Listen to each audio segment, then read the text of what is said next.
Sandra, we're live.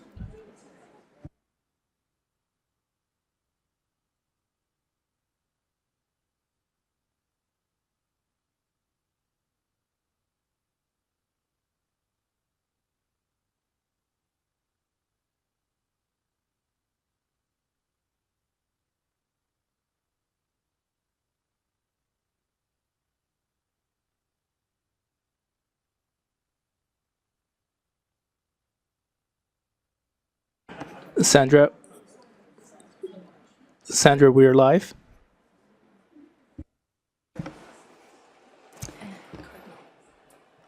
Good afternoon, everyone. It is 3 o'clock, and I'll call the meeting to order. And on behalf of the Board of Trustees, extend a heartfelt welcome to all of you who have joined us both in person and virtually for our June 18th, 2025 public board meeting, the last one of the 2024-25 school year. And so I know that all our staff who's out there is thinking, yes, I'm just waiting for a well-deserved summer. We're delighted to celebrate and acknowledge many special guests here today, as well as school administrators who are either joining us for special recognition or simply to support today's public board meeting. And so we will begin with, I know that these individuals were supposed to come, so I'm going to acknowledge them.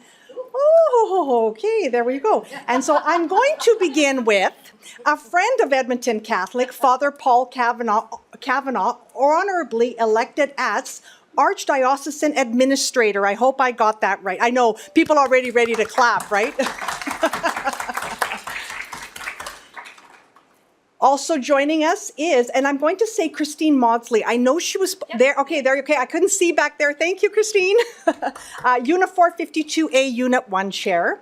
We have Elaine Cardinal, Local President, Unit 452A. Yeah, give us a wave there. And, Wally. Okay, thank you very much.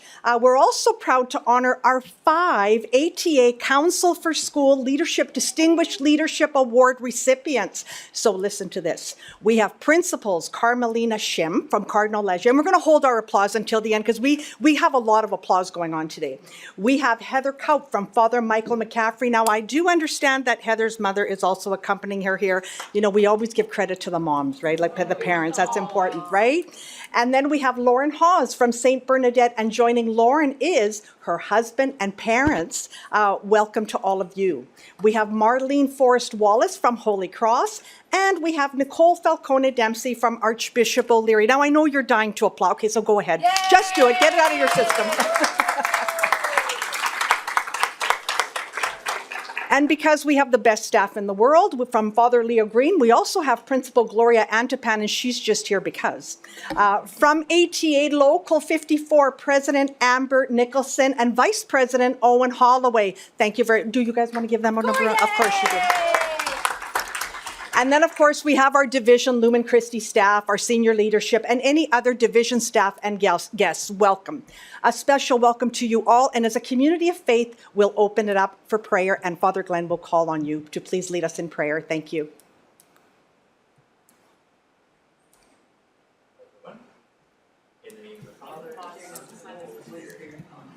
The Lord be with you. And with your spirit. A reading from the Holy Gospel according to Matthew.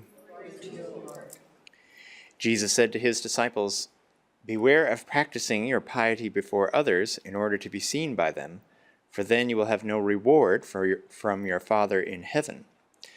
So whenever you give alms, do not sound a trumpet before you, as the hypocrites do in the synagogues and in the streets, so that they may be praised by others. Truly I tell you, they have received their reward. But when you give alms, do not let your left hand know what your right hand is doing, so that your alms may be done in secret, and your Father who sees in secret will reward you. And whenever you pray, do not be like the hypocrites, for they love to stand and pray in the synagogues and at the street corners, so that they may be seen by others. Truly I tell you, they have received their reward. But whenever you pray, go into your room and shut the door, and pray to your Father who is in secret, and your Father who sees in secret will reward you. And whenever you fast, do not look dismal, like the hypocrites, for they disfigure their faces so as to show others that they are fasting. Truly I tell you, they have received their reward. But when you fast, put oil on your head and wash your face, so that your fasting may be seen not by others, but by your Father who is in secret, and your Father who sees in secret will reward you. The Gospel of the Lord. Praise to you, Lord Jesus Christ. So, my friends, this Gospel reading probably sounds familiar because we hear it every year on Ash Wednesday, which is, of course, our special time of the liturgical year when we ponder upon our relationships with God, others, and ourselves, and commit ourselves to trying to live out the gospel message of love more fully. It's very fitting then that we hear this reading at the almost the end of the academic year, because it reminds us about all those moments throughout this past academic year, the hard work of the teachers that perhaps went unnoticed, or the students that tried their best and only it was just unseen, and the works and loves of parents and guardians to help their children to succeed and flourish, but perhaps they are the only ones that know that it happened. But of all of those groups, of those hidden works of love, our Heavenly Father has seen them. And as we prepare to enter into the renewal of the summertime, it is a nice reminder that no action of love has gone unseen or unappreciated by our Heavenly Father, and He will strive to reward us with not only His love and care, but strengthen us in this journey of love that we are on together, of helping to form the next generation of young people and leaders in our province. And so let us ask our Heavenly Father for His intercession and to continue our work of love, especially as we enter into this beautiful time of rest and restoration during the summer. Our Father, who art in heaven, hallowed be thy name. Thy kingdom come, thy will be done, on earth as it is in heaven. Give us this day our daily bread, and forgive us our trespasses, as we forgive those who trespass against us. And lead us not into temptation, but deliver us from evil. Amen. In the name of the Father, and the Son, and the Holy Spirit. Amen. Thank you very much, Father Glenn. On behalf of the board, we wish to express our gratitude for today's prayer, for your reflection, as well as your guidance, inspirational faith leadership, and for being a champion of hope to Edmonton Catholic Schools. Thank you. Moving on to 1.2, I'll turn it to you, Trustee Harris, to please read our land acknowledgement. Thank you very much, Madam Chair. We acknowledge that we are on the traditional land of Treaty 6 and the homeland of the Métis. We also acknowledge the Inuit and other diverse Indigenous peoples whose ancestors have marked this territory for centuries, a place that has welcomed many peoples from around the world to make their home here. We at Edmonton Catholic Schools commit to restoring and honoring the truth and reconciliation calls to action. We strongly believe that truth must be acknowledged to move forward to reconciliation. Together, we call upon our collective communities to build a stronger understanding of all peoples who dwell on this land we call home. Thank you very much, Trustee Harris. Next on the agenda is 1.3, and we'll note for the record that all trustees are present. Moving on to 1.4, approval of the agenda, and I'll turn it to Trustee Mutala, who's in queue, to please make this. One moment, please, Trustee Mutala. Go ahead, please. Please make this motion. Thank you, Madam Chair. I would like to make an amendment to the agenda today, please.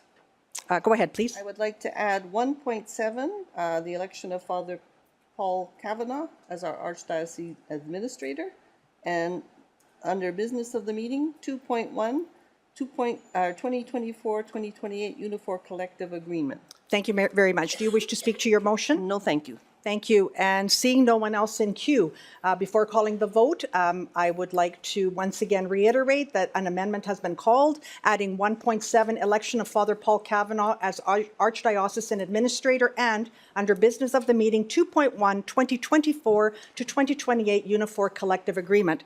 We will now call the vote.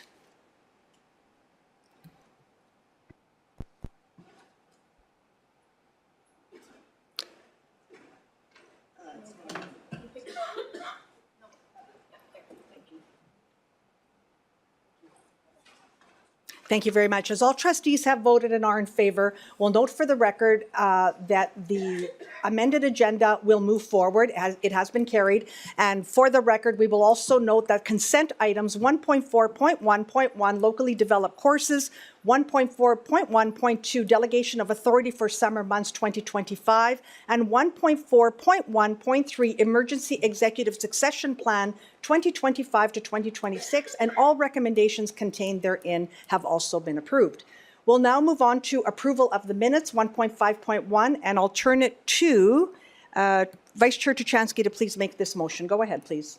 I'd like to move the, I'm sorry, I missed that. I was in for speaking earlier.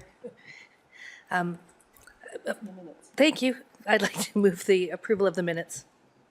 Thank you very much. And would you like to speak to your motion? No, thank you, gosh. Thank you so much. And seeing no one else in queue, we will call the vote.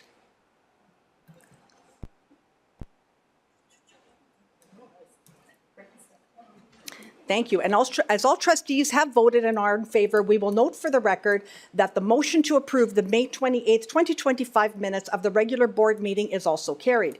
We will now move on to 1.5.2, and as there are no minutes arising from the minutes, we'll move to 1.6, award recognition, 1.6.1, and I love saying this, ATA, Council for School Leadership Distinguished Leadership Award recipients, that's a mouthful right there, Carmelina Shim, Heather Kaup, Lauren Hawes, Marlene Forrest Wallace, and Nicole Falcone Dempsey, and we'll turn it over to you, Chief Superintendent Anderson.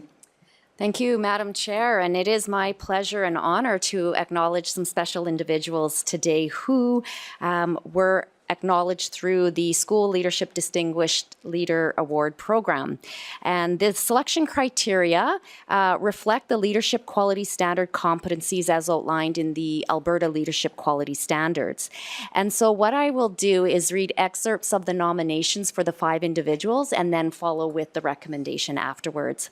So it is my pleasure to first share that Carm Shim is well deserving of this award, and she serves as principal of Cardinal Leger Catholic Junior High School. Carm expertly manages school operations and resources while demonstrating visionary leadership. Committed to continuous improvement and creating optimal learning environments, Carm actively enhances her leadership capacity by establishing reflective processes to guide future priorities. She has also developed collaborative response models for the school's professional learning communities, fostering a solution-focused approach that strengthens instructional and assessment strategies to improve student learning and outcomes. Carm also prioritizes strong relationships with parents and guardians, creating opportunities for them to be active participants in their child's education through transparent and consistent communication. As a servant leader, Carm goes above and beyond in demonstrating her commitment to a collaborative and inclusive school environment. Congratulations, Carm.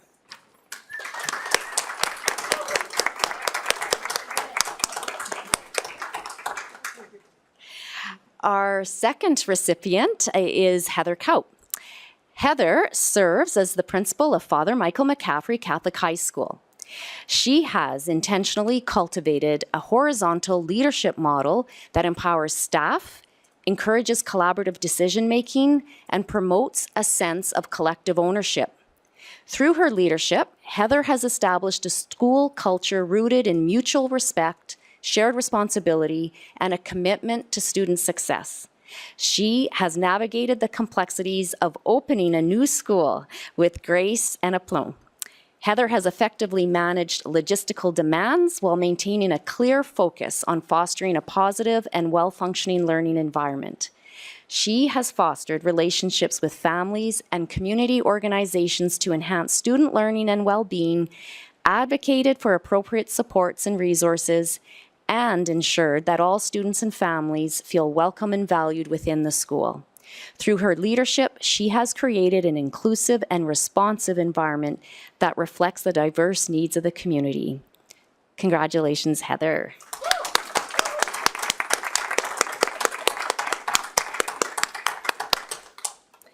I'm pleased to share that our third recipient is Lauren Hawes. Lauren serves as the principal of St. Bernadette Catholic Elementary School. She exemplifies exceptional leadership through her unwavering commitment to fostering a school environment rooted in love, kindness, and care. As a school leader, she has created a culture where students feel valued, supported, and excited to come to school each day. By ensuring that every student's emotional and physical needs are met, Lauren has transformed the school into a place where all children, regardless of their circumstances, feel safe, loved, and empowered to learn. Her commitment to equity ensures that no student is left behind, reinforcing the principle of providing instructional leadership by recognizing that a child's ability to learn is deeply connected to their well-being. By removing barriers to success, Lauren allows students to focus on their education with confidence and dignity. By modeling care and service, she has set a powerful example of what it means to lead with heart, leaving a lasting legacy of hope, support, and unwavering kindness. Congratulations, Lauren.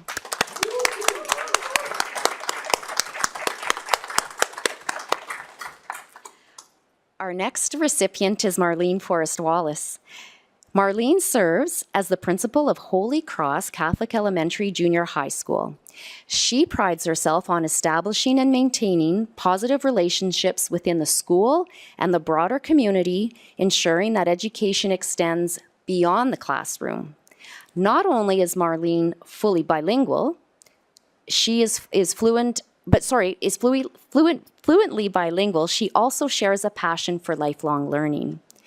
Marlene has created a culture of professional growth where teachers are encouraged to reflect, innovate, and lead. A dedicated advocate for continuous improvement, Marlene remains engaged with educational policies and emerging trends, ensuring that her school adapts to meet the evolving needs of students. Her leadership is defined by integrity, compassion, and a deep commitment to fostering a positive, inclusive, and high-achieving school culture. Marlene's dedication to excellence continues to inspire those around her, shaping the future of education with vision and purpose. Congratulations, Marlene.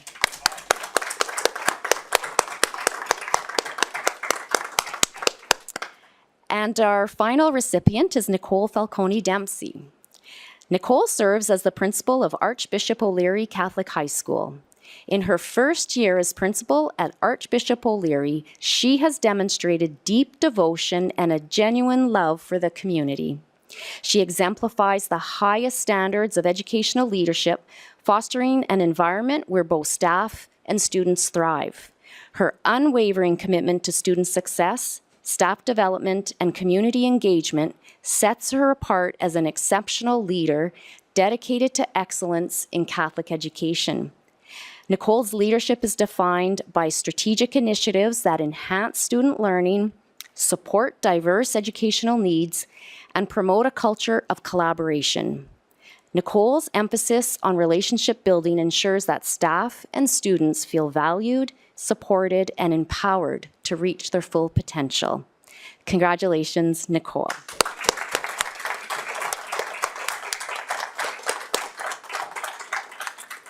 And so, Madam Chair, the recommendation is that the Board of Trustees recognizes and celebrates Carmelina Shim, Heather Kaup, Lauren Hawes, Marlene Forrest Wallace, and Nicole Falcone Dempsey for receiving the ATA CSL Distinguished Leadership Award.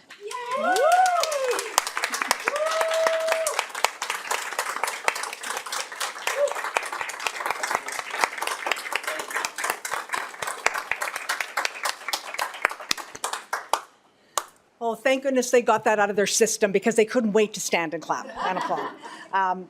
So thank you, Chief Superintendent Anderson. And I'd like to ask, if I may, at the end of this meeting, or if, when you find time to, if you could share how you find balance and how you find time to do anything else in your life.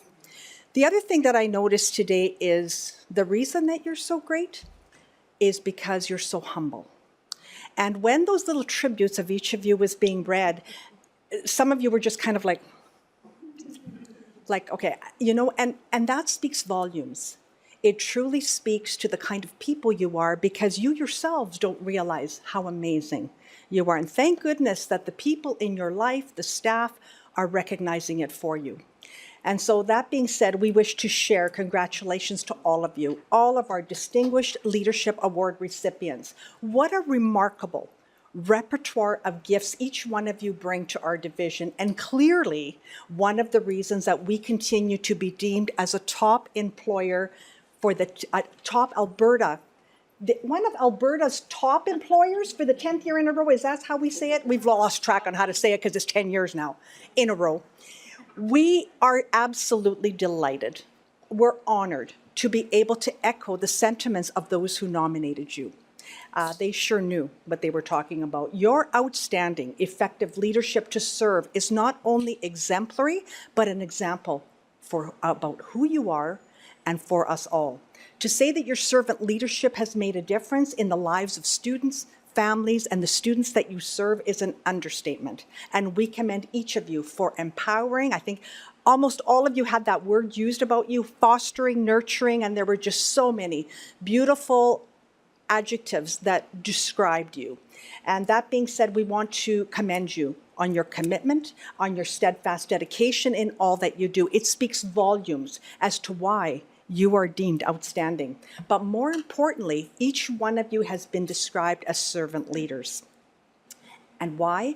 Because you value the power of relationships, and that's extremely important. You intentionally foster love, and you make your school community feel valued. And that's why you're here today.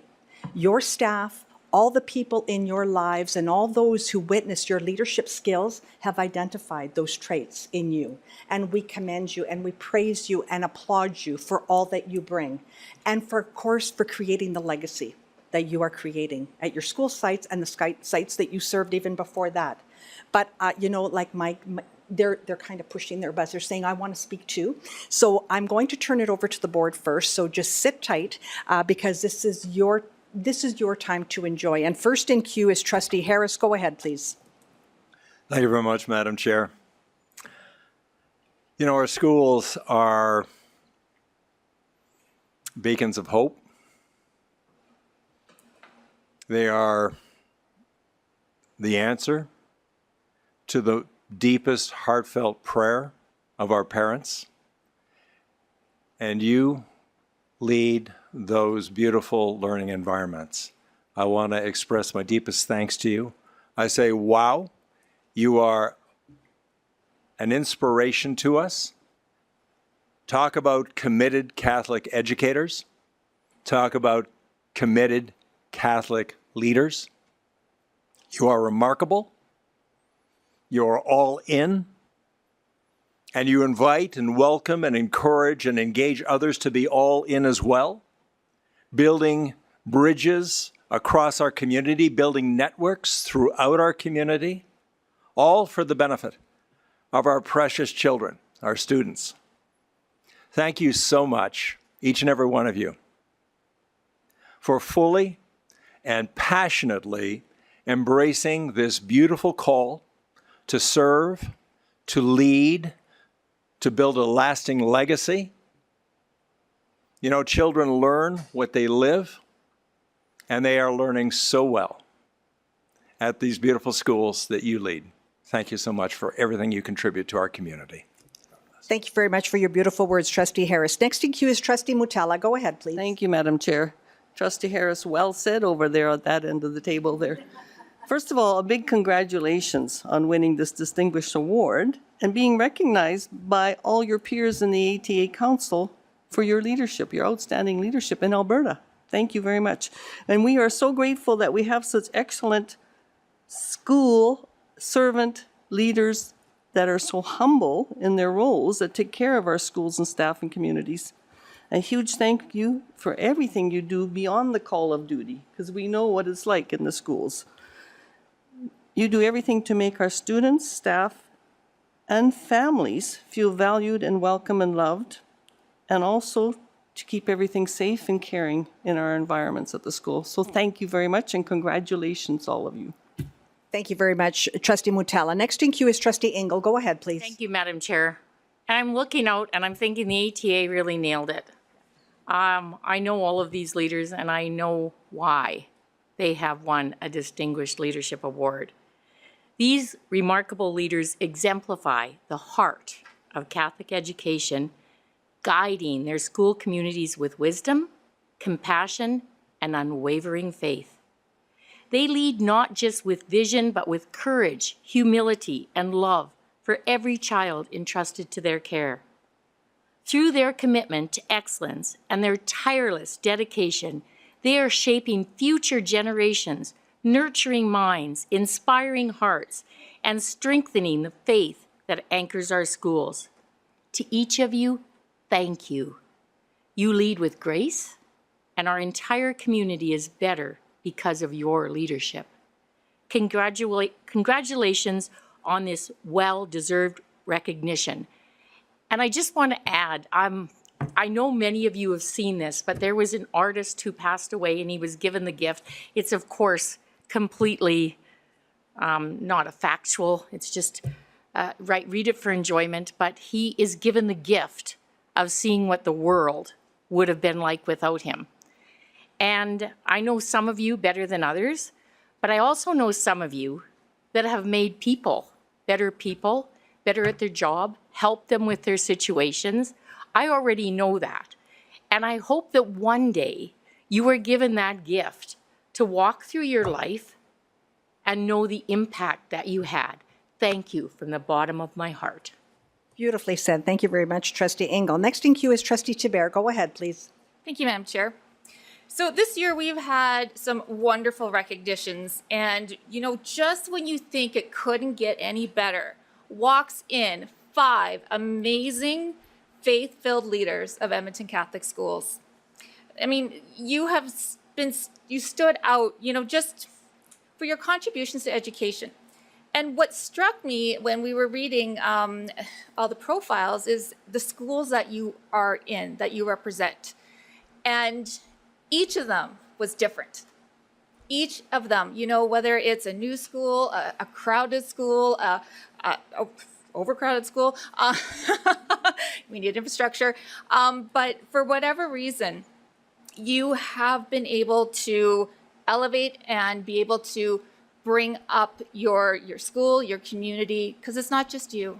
It's your students, it's your teachers, it's your, beyond that, the community that you serve.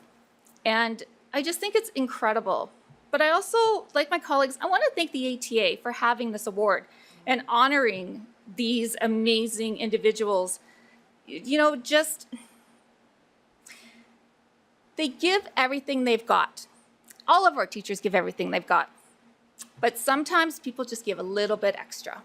And I think we need to recognize people for that. So that's why I'm really grateful for this award. So like Father Glenn said, I hope that you enjoy your summer of restoration. I think we all need that. Congratulations. Well done. Thank you very much, Trustee Tiber. Vice Chair Tuchansky, you're next in queue. Go ahead, please. Thank you, Madam Chair. I actually know what I'm doing this time, which is great. Okay, so you guys are great. And I have to say, we could hardly wait for this day to come, truly. And I'm so grateful that we have a full house for this, because it's always lovely when we have such an award like this in recognition for many, many to see. And so I am just delighted for it. And I'm glad Chair Palazzo had mentioned about your humility, because it was very interesting to watch you when it was being read about you. And a few of you were very busy looking at a variety of things and people other than our superintendent who was reading it out. So it was pretty interesting to see. And we know humility comes that way. So we know when we go to your schools, it's always fun to kind of walk around and see what you've created and see your staff look at you. And with such pride, and just it is remarkable when we are there for a variety of celebrations, because you don't always get to see that, right? We get to see you in great circumstances, but when we go out to your schools, it's kind of neat to see how others look at you, and it's delightful because it's honest and it's pretty raw for them, and it's nice to catch them in moments like this. And you are true Catholic leaders, and you are there for our students, which is critical because you shape them. And although you won't see necessarily the gift that you are for them today, the craziest place will be the future, the McDonald's or down the street or wherever, and they're like, hey, you made a difference. I had a teacher like that, and you are definitely going to be teachers like that for our students. And I love that you lead such a different way, but still the same goal for our students and our families and our communities. So there is no doubt our success is as a result of you guys. And we're so grateful that for the next, however long we're going to be able to, is trump your successes secretly as our successes, but we know where it starts. And it starts at the top and rolls right through your schools. So you cannot have a great school without a great leader. It's just impossible. So we're so grateful for what you do. Your schools are impactful, and we're so very proud of you. And thank you for giving us an extraordinary story for the next number of months and years ahead. Congratulations. Thank you very much, Vice Chair Tuchansky. So I get the final say, which is great. This is why I'm sitting in this seat. Now, one thing I do want to share with you is that just recently, having come to some of your graduations and whatnot, I run into former students and their children, like their children are graduating. And then they say, you taught me way back in. So I hope that your students don't do that to you. That's the only thing I hope, because then it really kind of think, well, yeah, I have been in this profession for a long time. But I do want to acknowledge the ATA as they're here today. And I think time and time again, we've heard from our trustees today, thank you to you. So to our president, Amber Nicholson, to our vice president, Owen Holloway, thank you to you and the ATA and for all that you do for our teaching profession and for all of our staff for that matter. Thank you. And seeing no one else in queue, I am honored to acknowledge our exemplary leaders and read the recommendation for the record that the Board of Trustees recognizes and celebrates Carmelina Shim, Heather Kaup, Lauren Hawes, Marlene Forrest Wallace, and Nicole Falcone Dempsey for receiving the ATA CSL Distinguished Leadership Award, but don't applaud yet. Congratulations to each of you for being a recipient of this prestigious award, and not only for your significant contributions, but for being beacons of hope and answering the call to leadership. Thank you. Now we can applaud. Now I'm kind of going to, Make them stay. yeah, right, no. But I am going to make one request. I don't know whether we've asked for, we'd like a photo, if we may. I'm sorry, breaking a little bit of, may we? I like that. Yeah, okay, all right. So if we could please get our 5. And, oh, you are here. Oh, great. I didn't see you. He knew it, you wanted. Okay, thank you so much. Chief Superintendent Anderson, maybe we'll get you to come up as well. And I don't know if we have room for everyone, but we can stand behind up here. We'll stand here. yeah, here. Or we stand. Yeah. Oh, okay. Where do you want us to stand? I'm going to stand in front of behind somebody short. You are the honorees, so you get to stand wherever you want. Yeah, you guys in the middle. As long as you can see everyone's face. Like between the heads. There we go. I can see everyone's face. Get in there nice and close. Yeah, there we go. Oh, big smiles. And then one more, please. Let's see everyone's face. Let me see everyone's face. There we go. Perfect. Thank you. Thank you so much. I'm gonna write some stuff on here. Lisa's an awesome trustee. We know, I pushed her down. She always pushes me down. Can I get a picture with you, Ken? She pushed me down. It's a bit of a fight back here. Here, Ken, you can get our picture. Okay, ready? Would you smile, please? So, My God, this was not in the script. I like this chair. I like this spot. Oh, no, yeah, I've been in it. Okay. I know it is too much. All right. You're right. No thanks. Okay, so we will now move on, and we want to wish you all a blessed and rejuvenating, well-deserved summer. But we do have another recognition, hoping that you maybe would like to stay for that. So before we give you, I don't know, I'm going to turn it to Chief Superintendent Anderson in a minute, but on the heels of this blessing, we are honored to acknowledge another blessing at today's public board meeting. The 1.7, and thank you very much, Trustee Mutella, for asking for this amendment, 1.7, election of Father Paul Kavanaugh as Archdiocesan Administrator. Now, you really have to focus here. The Board of Trustees acknowledges and celebrates the election of Father Paul Kavanaugh as Archdiocesan Administrator of the Archdiocese of Edmonton by the College of Consultors. This appointment follows the formal installation of Archbishop Richard Smith on May 23rd as Archbishop of Vancouver. Father Paul Kavanaugh was born on October 14, 1973 on Bell Island, Newfoundland. He moved to Sherwood Park with his parents when he was 3, attended Elk Island Catholic schools, and then graduated from Archbishop Jordan Catholic High School. That's okay, Father Paul, we're not going to hold it against you that you're not a product of Edmonton Catholic. Father Paul was in grade 5 when he first sensed a vocation to the priesthood, a calling that would remain with him throughout his schooling.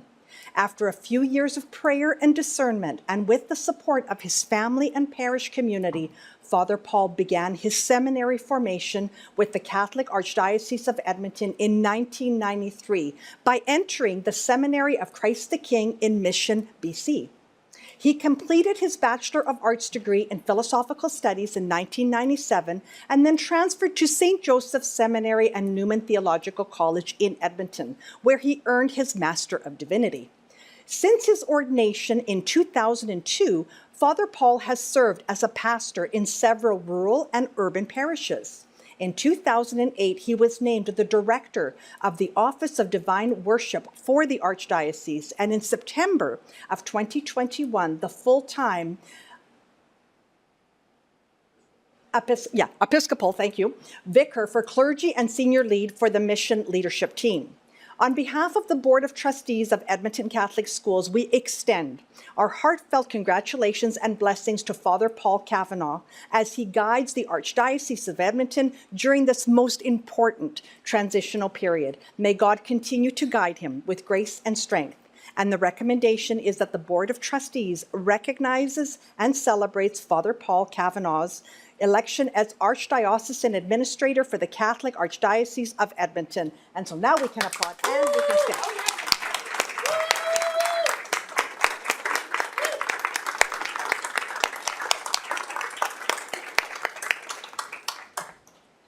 Now, congratulations, Father Paul. You are a gift to us all, and it is with great humility that we honor you today and share profound gratitude for your inspirational guidance and faith leadership. And we are truly blessed to have you here. We know how busy you are, but I will open queue to the rest of the board because it's kind of like a Christmas tree, and they're all kind of want to speak. So please bear with us. I do see Vice Chair Suchansky first in queue. Go ahead, please. Thank you, Madam Chair. Father Paul, take this with deep love and gratitude. It's almost like when you see the greatest little puppy walk by and you say to your mom, can we keep him?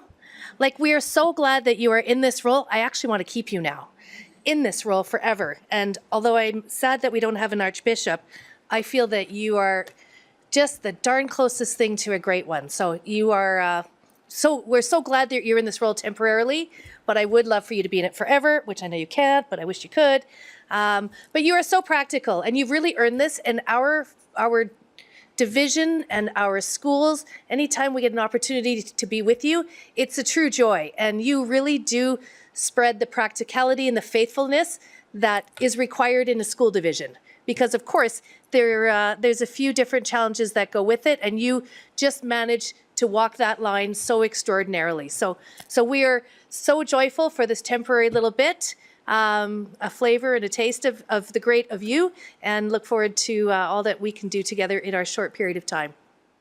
Thank you very much, Vice Chair Tuchansky. Trustee Mutella, you're next in queue. Go ahead, please. Thank you.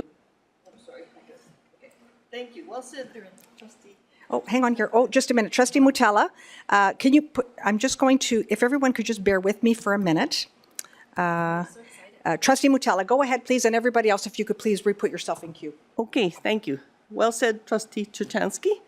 Thank you, Father Paul, and congratulations on being elected and appointed as Archdiocese Administrator. And I've known Father Paul many years, and he did go to Sherwood Park, and I worked in Sherwood Park, and it's a good place to be from. Thank you. I just want to say congratulations, and we are so happy to be able to work with you. Thank you. Thank you very much, Trustee Mutella. Trustee Ingle, you're next in queue. Go ahead, Thank you, please. Madam Chair. Congratulations, Father Paul. And I think we're going to keep you for a lot longer than a little bit in whatever capacity we can. And you've been in Sherwood Park, you've been in BC, and you also made your rounds in Red Deer.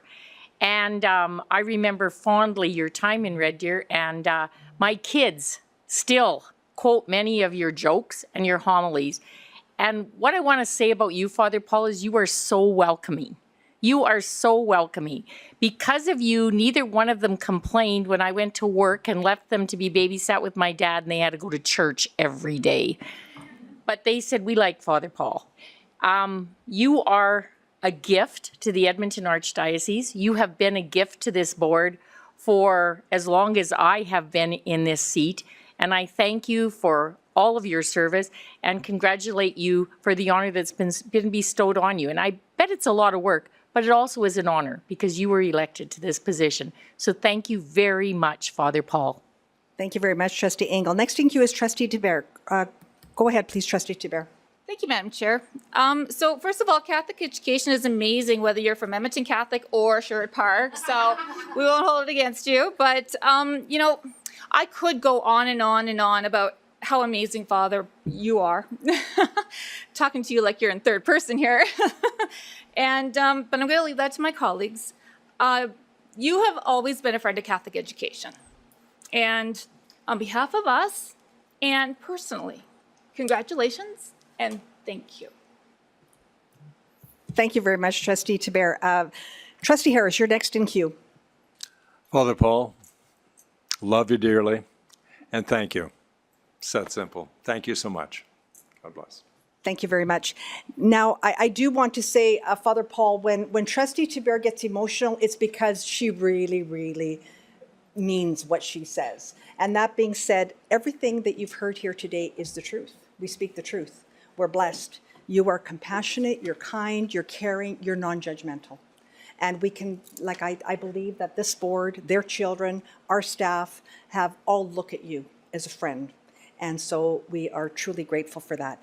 That being said, Father Paul, we were hoping that you could come to the front. We have a small Edmonton Catholic token of appreciation so you don't forget who we are. It's all labeled Edmonton Catholic. So everywhere you, even when you go to Sherwood Park, you're going to have to take this little, paraphernalia with you. And so if you would kindly come to the front and if we could get another photo. Do we all be in this? Of course they want to go. Press our nose against the chair. I wanted it to be just no, but they always insert themselves. It's the last meeting after all.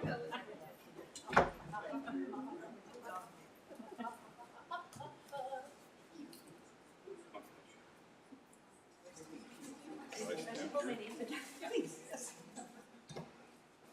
Everybody in? I feel like it goes congratulations, Father Paul.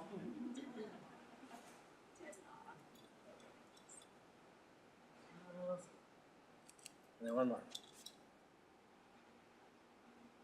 You take one and just pick it up. No, she's just mad that I'm sitting at the big kids' table. Thank you. This is so great. Thank you for taking this one. Father Paul, thank you.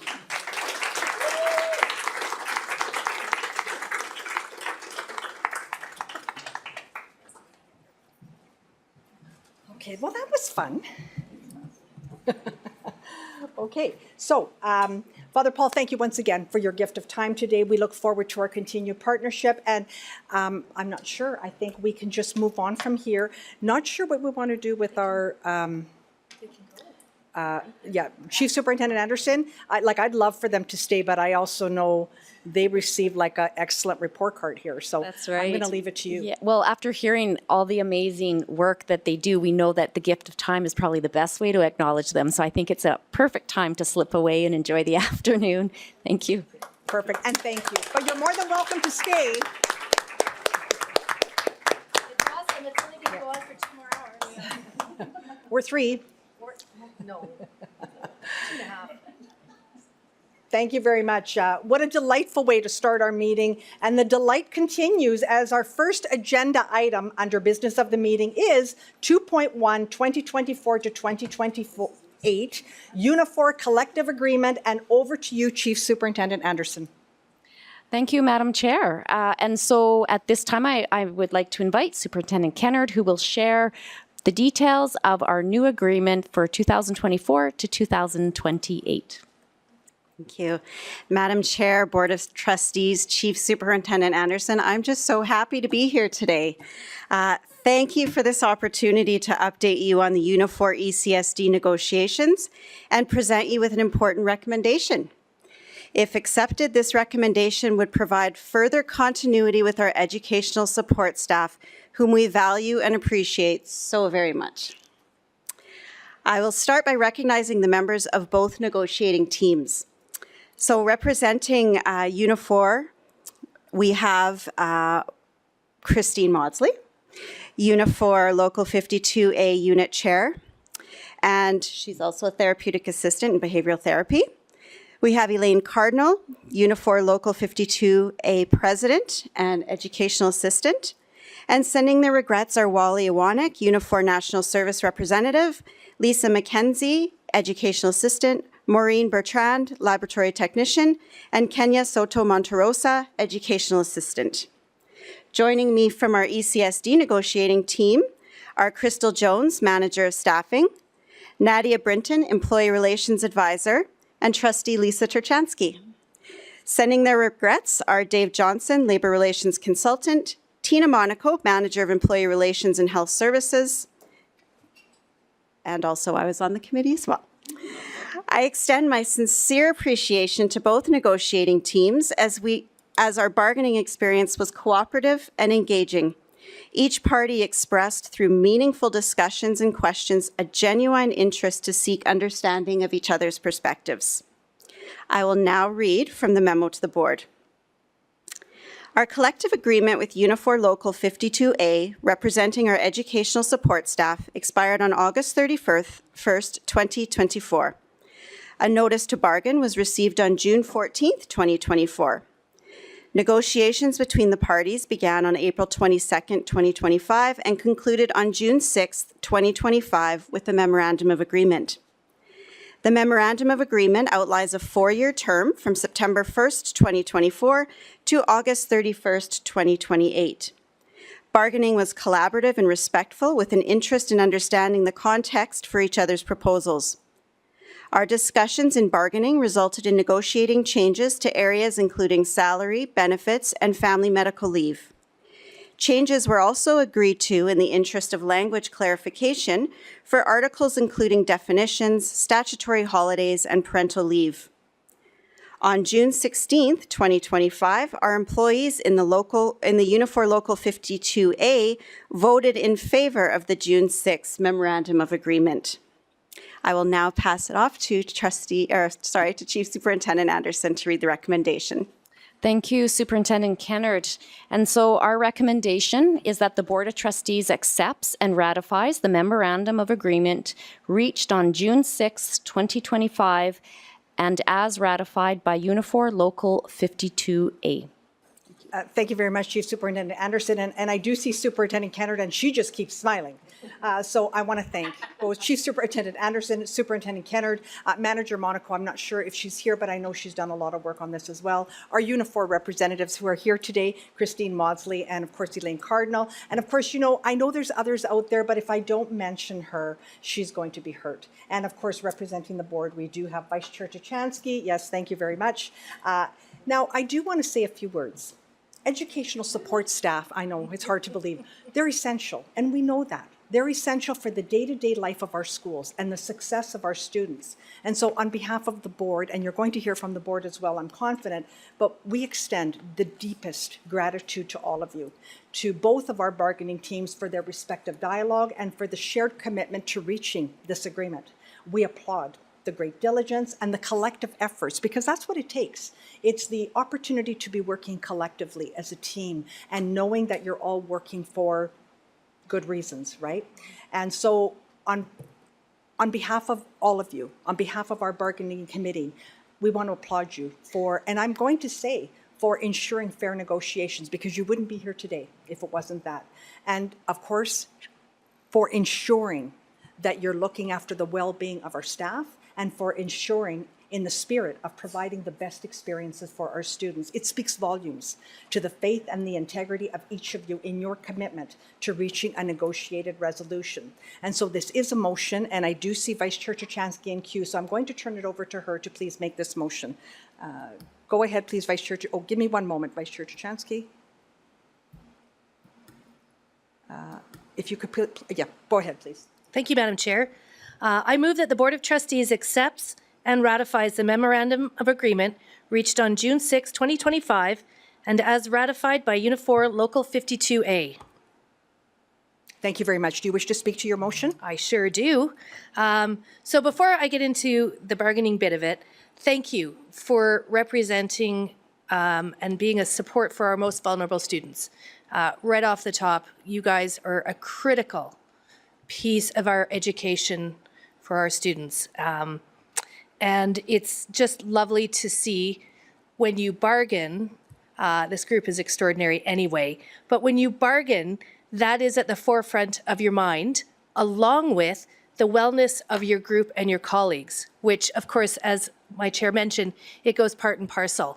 And I love it. It's no secret that I love bargaining, particularly with this group. It's pretty extraordinary. And the fact that it is not gotcha bargaining, and it is collaborative, and it is with a goal in mind, and everybody seeks to get clarity on a variety of things, and it's very open dialogue.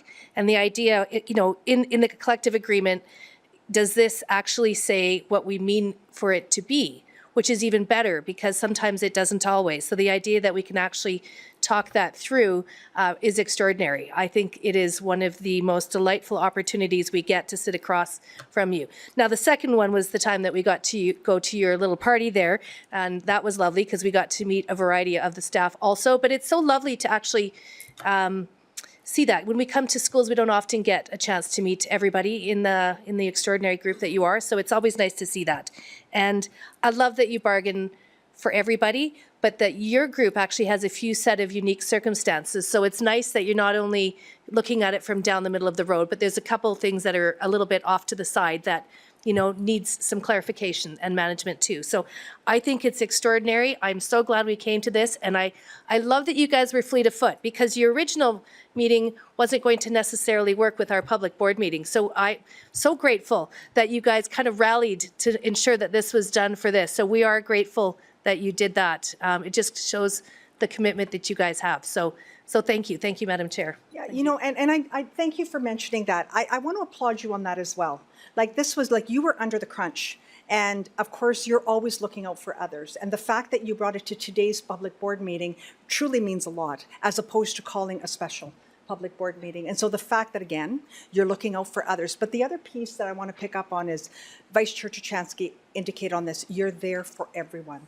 And anyone who's going to serve education, who's never been in education, you wouldn't know that it's not this kind of a lens, but it's this kind of a lens, right? And that's what you have to keep in mind, because you're there to serve all. You're not there to serve a segmented, a very small portion. So just want to applaud you on that as well. I do see Trustee Engel next in queue. Go ahead, please. Thank you very much, Madam Chair. And Chair Palazzo said it so well when she talked about the job you do and how you do it and how important it is. And I'd like to thank all the people on the negotiating committee. I'd like to thank Trustee Tuchansky for representing us, and for you coming to this meeting and being available so quickly to have a meeting to ratify. I want to say that the Unifor gathering that we had earlier this spring really told us a story of who you are as people, your family. And you can see that you all have such a nurturing spirit. And the fact that you've chosen to use that gift in our classrooms, is so heartwarming. I think Trustee Tuchansky and I closed down the place, and we got to know so many of you that we wouldn't have otherwise gotten to know. And we got to know the stories behind the people, and it was truly enlightening and wonderful to gather together. And I, again, echo what Chair Palazzo said. And Vice Chair Tuchansky, thank you for the invaluable contribution you make to our schools. Thank you very much, Trustee Engel. Well said. Trustee Harris, you're next in queue. Go ahead, please. Thank you very much, Madam Chair. I'm very happy to see this recommendation for the ratification of this agreement, the details of which were shared with us in a governance meeting. I think this speaks to the very mature and productive relationship that we have with the bargaining agent and the individuals that represent the bargaining unit, and the deep respect, mutual respect that both parties have for each other, and I guess the very deep commitment that we have to making sure that our students are supported in every way. So again, want to extend my deepest thanks to you folks. God bless. Thank you very much, Trustee Harris. And I don't see anyone else in queue, so Vice Chair Tuchansky, I'll turn it back to you should you wish to close your motion at this time. Thank you, Madam Chair. I just hope that I'm around for 2028 because this does give me such joy. Thank you. Yeah, and just so you know, like we all fight for it, but her arm wrestle is pretty tight. But that being said, seeing no one else in queue, we will now call the vote.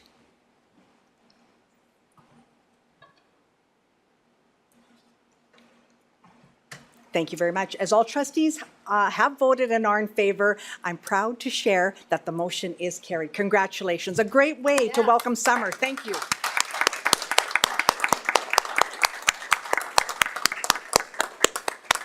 Superintendent Kennard, your job is, well, so far for this piece anyway. And a picture. Yes. Thank you. We really started something. I know. This is a big deal.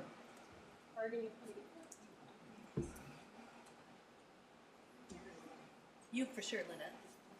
I don't know. Lisa should go. She was on parking. I don't know if they have theirs too. Yeah, okay. Okay, I'm gonna.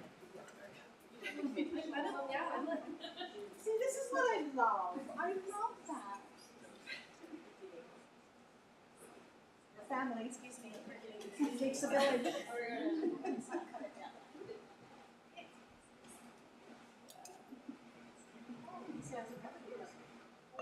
Nice big smile. Here we go. And then one more. Thank you. Thank you so much.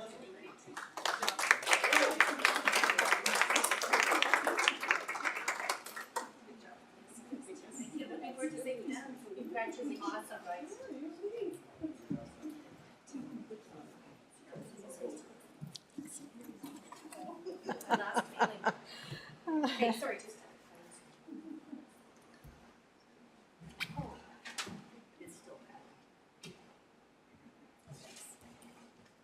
Okay, we will now move on to 2.2 ASBA 2025 School Board Innovation and Excellence Award, and we'll turn it back over to you, Chief Superintendent Anderson. Thank you, Madam Chair. And so ASBA, as known as Alberta School Board Association, has an award for innovation and excellence that recognizes school boards for their role in launching innovative programs and initiatives that enhance student achievement. The following criteria are used for the award, and it's improving the quality of students' learning experience and projects that promote the division's mission in advancing student learning. This year, Administration of Edmonton Catholic Schools recommends the submission of the ECSD Autism Working Group. And so today we have Superintendent Peterson and members of her team who will share the details of this impactful work within the groups, with various groups over the last year. Over to you, Superintendent Peterson. Thank you, Madam Chair, Trustees, and Chief Superintendent Anderson. Since the inception of the Autism Working Group 3 years ago, a team of committed members of Edmonton Catholic Schools, including managers, consultants, principals, and teachers, the number of autistic students has grown steadily.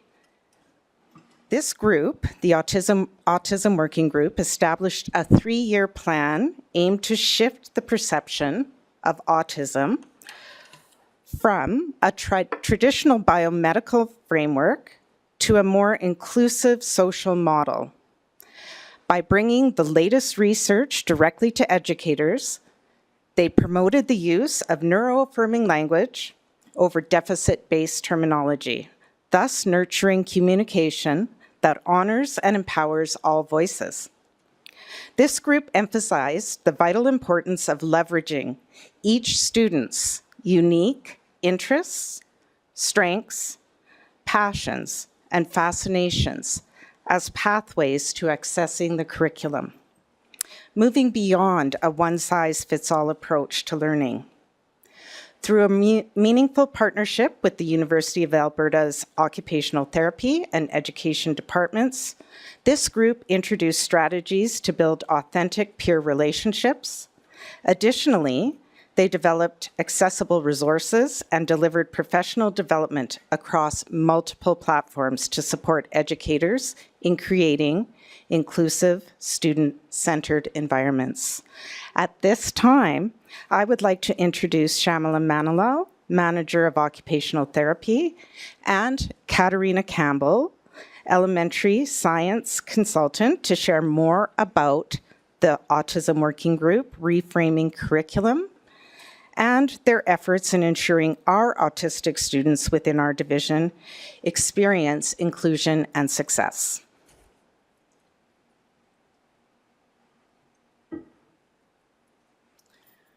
Thank you, Superintendent Peterson, and I'll try and fill in the gaps to that lovely introduction.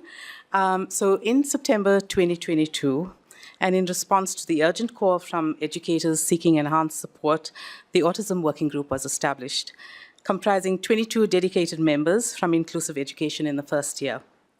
Simultaneously, the Canadian Academy of Health Sciences released the Comprehensive Autism in Canada report, which served as a cornerstone in shaping the group's objectives. This extensive report synthesized insights from over 6,000 research articles and engaged with more than 1,000 autistic individuals, their families, researchers, and various organizations. The findings underscored the importance of addressing intersectionality, social inclusion, economic inclusion, screening, diagnosis, and support, areas where the voices of autistic individuals were particularly emphatic and influential. Are we missing our PowerPoint? Okay. Edmonton Catholic Schools has over 50,000 students in the division, with more than 1,000 of whom are autistic. The number includes students from pre-kindergarten all the way to grade 12, which you would have been able to see in the visual when it comes up. Since the inception of the Autism Working Group 3 years ago, the number of autistic students has grown steadily by at least 100 per year. From this, we can conclude that every teacher in the division will teach at least one autistic student every other year. We have a 3-year plan. It'll come up in good time.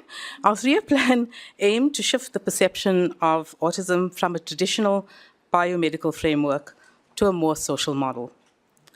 By bringing the latest research directly to educators, we promoted the use of neuroaffirming language over deficit-based terminology, thus nurturing communication that honors and empowers all voices. We emphasize the importance of leveraging each student's unique interests, their strengths, their passions, and fascinations as a unique pathway to accessing the curriculum. Through a meaningful partnership with the University of Alberta's Occupational Therapy and Education departments, we introduced strategies to build authentic peer relationships. Additionally, we developed accessible resources and delivered professional development across multiple platforms to support educators in creating inclusive, student-centered environments. Finding and uniting our allies, which we can't do this without allies, was essential to driving success and sustaining ongoing improvements in service delivery for this group. Guided by Michael Fullen's principles, we intentionally built a cohesive team that shared a clear understanding of our purpose and a deep commitment to our direction. This core group became the driving force of our efforts, providing leadership, vision, and momentum necessary to propel the work forward and create meaningful change. Once the group had a clear understanding of the purpose, we were able to focus on creating resources that supported educators in rethinking their practices within their inclusive classrooms. By the second year, we had established a strong and diverse core group that included managers of multidisciplinary teams, inclusive and curriculum consultants, principals, instructional coaches, and valued external partners. Among them, an autistic researcher whose lived experience brought critical insight to our work. Our partnerships with academic institutions played a pivotal role in driving evidence-informed practice forward. Over the 3 years, we created resources to reframe how autism was viewed and to give educators a more structured way of implementing strategies that included the principles of universal design, supported a neuroaffirming lens, and was not seen as evaluative. The first resources created was a classroom reflection tool, focusing on 5 areas: the environment, including the sensory and physical spaces, instructional considerations, communication, developing student autonomy, and peer authentic relationships. This followed with the Neurodiversity Support Bundle. This bundle of books honors the representation of autistic individuals and fosters an environment where all students feel seen and valued. The third resource, which you can't see, but pretty much speaks for itself. This is a beautiful example of one of the resources that we created that motivated an elementary student to advocate for herself. The poster that we created is entitled 10 Things Your Autistic Student Would Like You to Know. The student recognized herself in the poster and decided to respond with a little more detail so her peers could understand her, and thus creating space to develop authentic friendships. April is Autism Month. This is the second year we engaged with staff members across the division to participate in friendly competition, the purpose of which is to bring awareness, acceptance, and ultimately the celebration of neurodivergence. Last year, we had about 30 participants, that was our first year, enter the challenge. Teachers made up about 20% of the participants, and the rest of our support staff and school teams made up about 80%. This year, I'm really pleased to say that we had over 100 participants enter the competition, 80% of which were teachers. I'm now going to hand over to Katerina Campbell to tell you a little bit about our professional development as well as reframing curriculum. With the Autism Working Group, we aim to extend the reach of supporting success for all students in the classrooms. And so with this, we developed a bunch of provincial learning series for our teachers and our staff members. So first thing, we decided to create a session called Reframing Autism. And with this session, we taught teachers, we gave them professional insights from autistic individuals on their experience in their daily school life. And so with this session, we had about 20 requests from schools to have this session for their staff and for their multidisciplinary team members as well. For district-wide PD, we did have district-wide PD sessions for all of our staff members in the first 2 years of the Autism Working Group. And then we also had a multidisciplinary team callback in which we saw the first 2 years of the 3-year plan, 50 participants coming on their own time to learn more about how to support our autistic students. Another piece of the professional development was extending the reach to staff and teachers within school teams. So representatives from different schools came here to learning services to receive sessions. And for every school team, we had 6 sessions, so a total of 30 presentations that were specific to our classroom reflection tool and a deep dive into supporting autistic students and neurodivergent learners in the classroom. The audience was teachers, students, and administrators coming together to collaborate, share their experiences, and the want and need for that professional learning.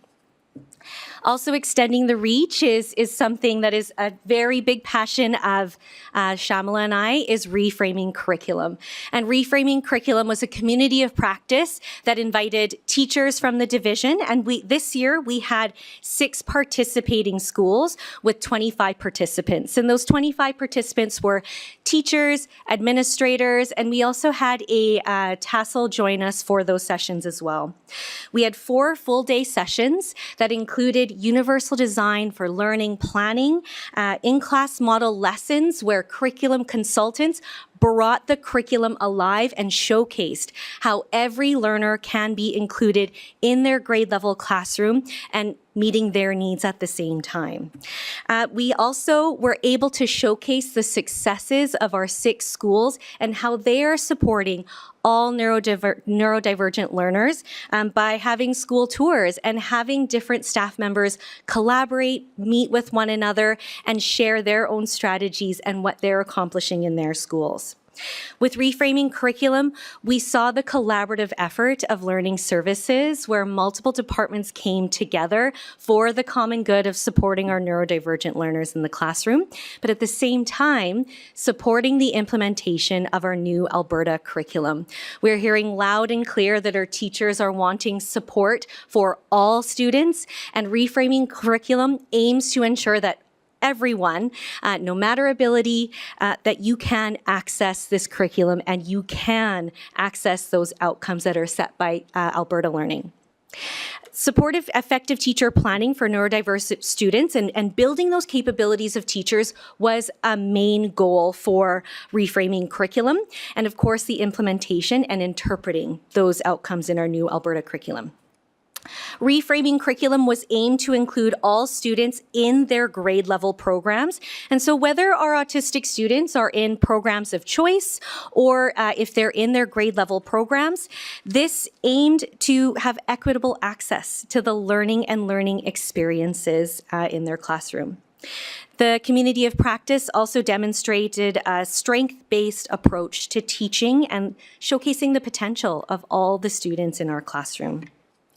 So with the 3-year plan coming to an end, we had lots of celebrations and successes, and some outcomes that are quite notable from the group are that we actually had 1,300 staff in professional development sessions for reframing autism alone. Our SharePoint site with videos, resources, sample lessons for teachers had approximately 5,000 page views with 70 plus resources for teachers and staff to utilize. For Autism Celebration Month Read Aloud that Shamala had mentioned, we had a author of the book A Day with No Words appear live virtually and do a read aloud to showcase and represent neurodiverse characters in this read aloud. And with this read aloud, we had 4,000 students viewing and participating for this one day. Also, our OT managers presented in the Canadian Association of Occupational Therapy, showcasing the talents and the wonderful things that are happening in Edmonton Catholic schools. And we are continuing our partnership with university partners, such as University of Alberta, to continue research. So we thank you for your attendance today, and we're so passionate about this work and would love to continue supporting all of our students in our division. So I turn it back to you, Madam Chair. Thank you very much. And although we weren't able to see the presentation, we can applaud just sensing the excitement and sense of pride that of all the accomplishments of your working group. And I just want to acknowledge the work grounded in research, the education and that continuous support that you provide for both staff and students. And so our recommendation is that the Board of Trustees supports the nomination of the ECSD Autism Working Group for the ASBA 2025 School Board Innovation and Excellence Award. Thank you very much, Chief Superintendent Anderson. Now, as is evident, we're having a few technical challenges. And so once we finish this, and I know that you had a beautiful presentation report ready to share with us. We do have it in our possession, and you did present to us before. So just wanted to apologize in advance. But that said, we'll finish this off. And if everyone's okay with it, trustees included, maybe we'll take a 10-minute recess so IT can reboot. But we will finish this off, and we will do a vote. We'll, rather than use our voting system, we will vote via hands, if that's okay with the trustees. So I'd like to motion that, but let's finish off the presentation. So thank you very much, Chief Superintendent Anderson. Of course, we want to thank Superintendent Peterson, Shamala, Katerina, excellent, as per usual. Thank you so much. And of course, our respective learning services team for this innovative submission. I mean, we're so excited. An ECSD Autism Working Group. It just doesn't get any better than that. And so when we say we look after all kids, this is what it's all about. And to see this, a submission such as this, come forward from Edmonton Catholic truly, truly fills our hearts. The fact that this has such the support that this working group has on the success of our autistic learners is critical, right? And so if you don't have an autistic child, no problem, you wouldn't know. But for those parents who do, to be able to have these supports and resources in place, it's huge.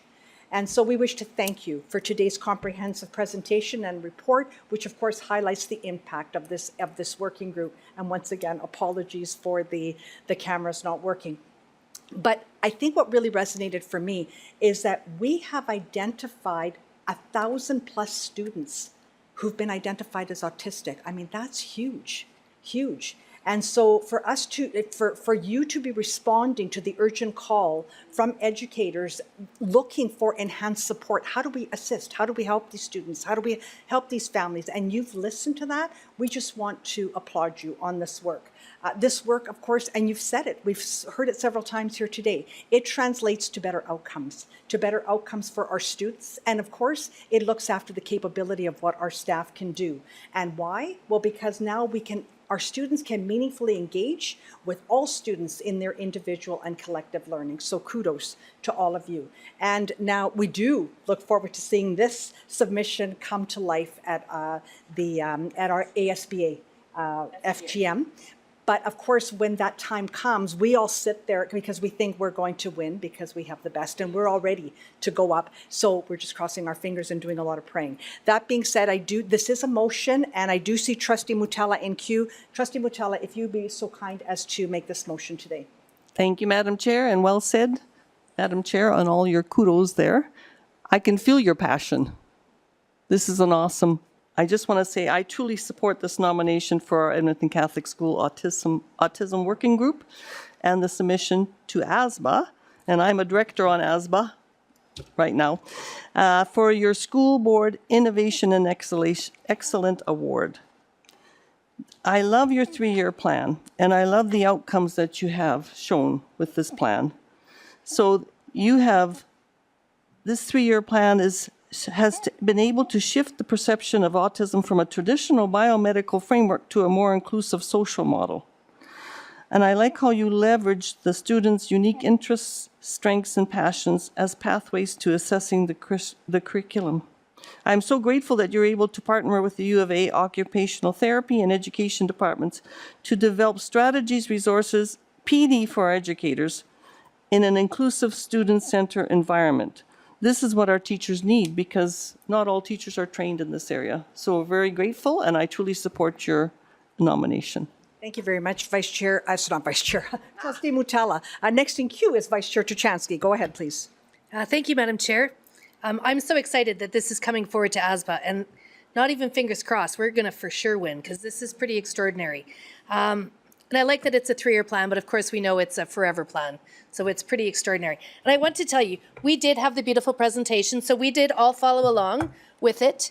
It is extraordinary, and we couldn't resist it. But I loved even how you started. It struck me when you said neurodiverse learners, and you're changing from a deficit, because language matters. And we can't help ourselves but to follow language. So the moment that you changed that, for me, it really resonated differently. And when we speak of it at meetings and at schools, it's extraordinary.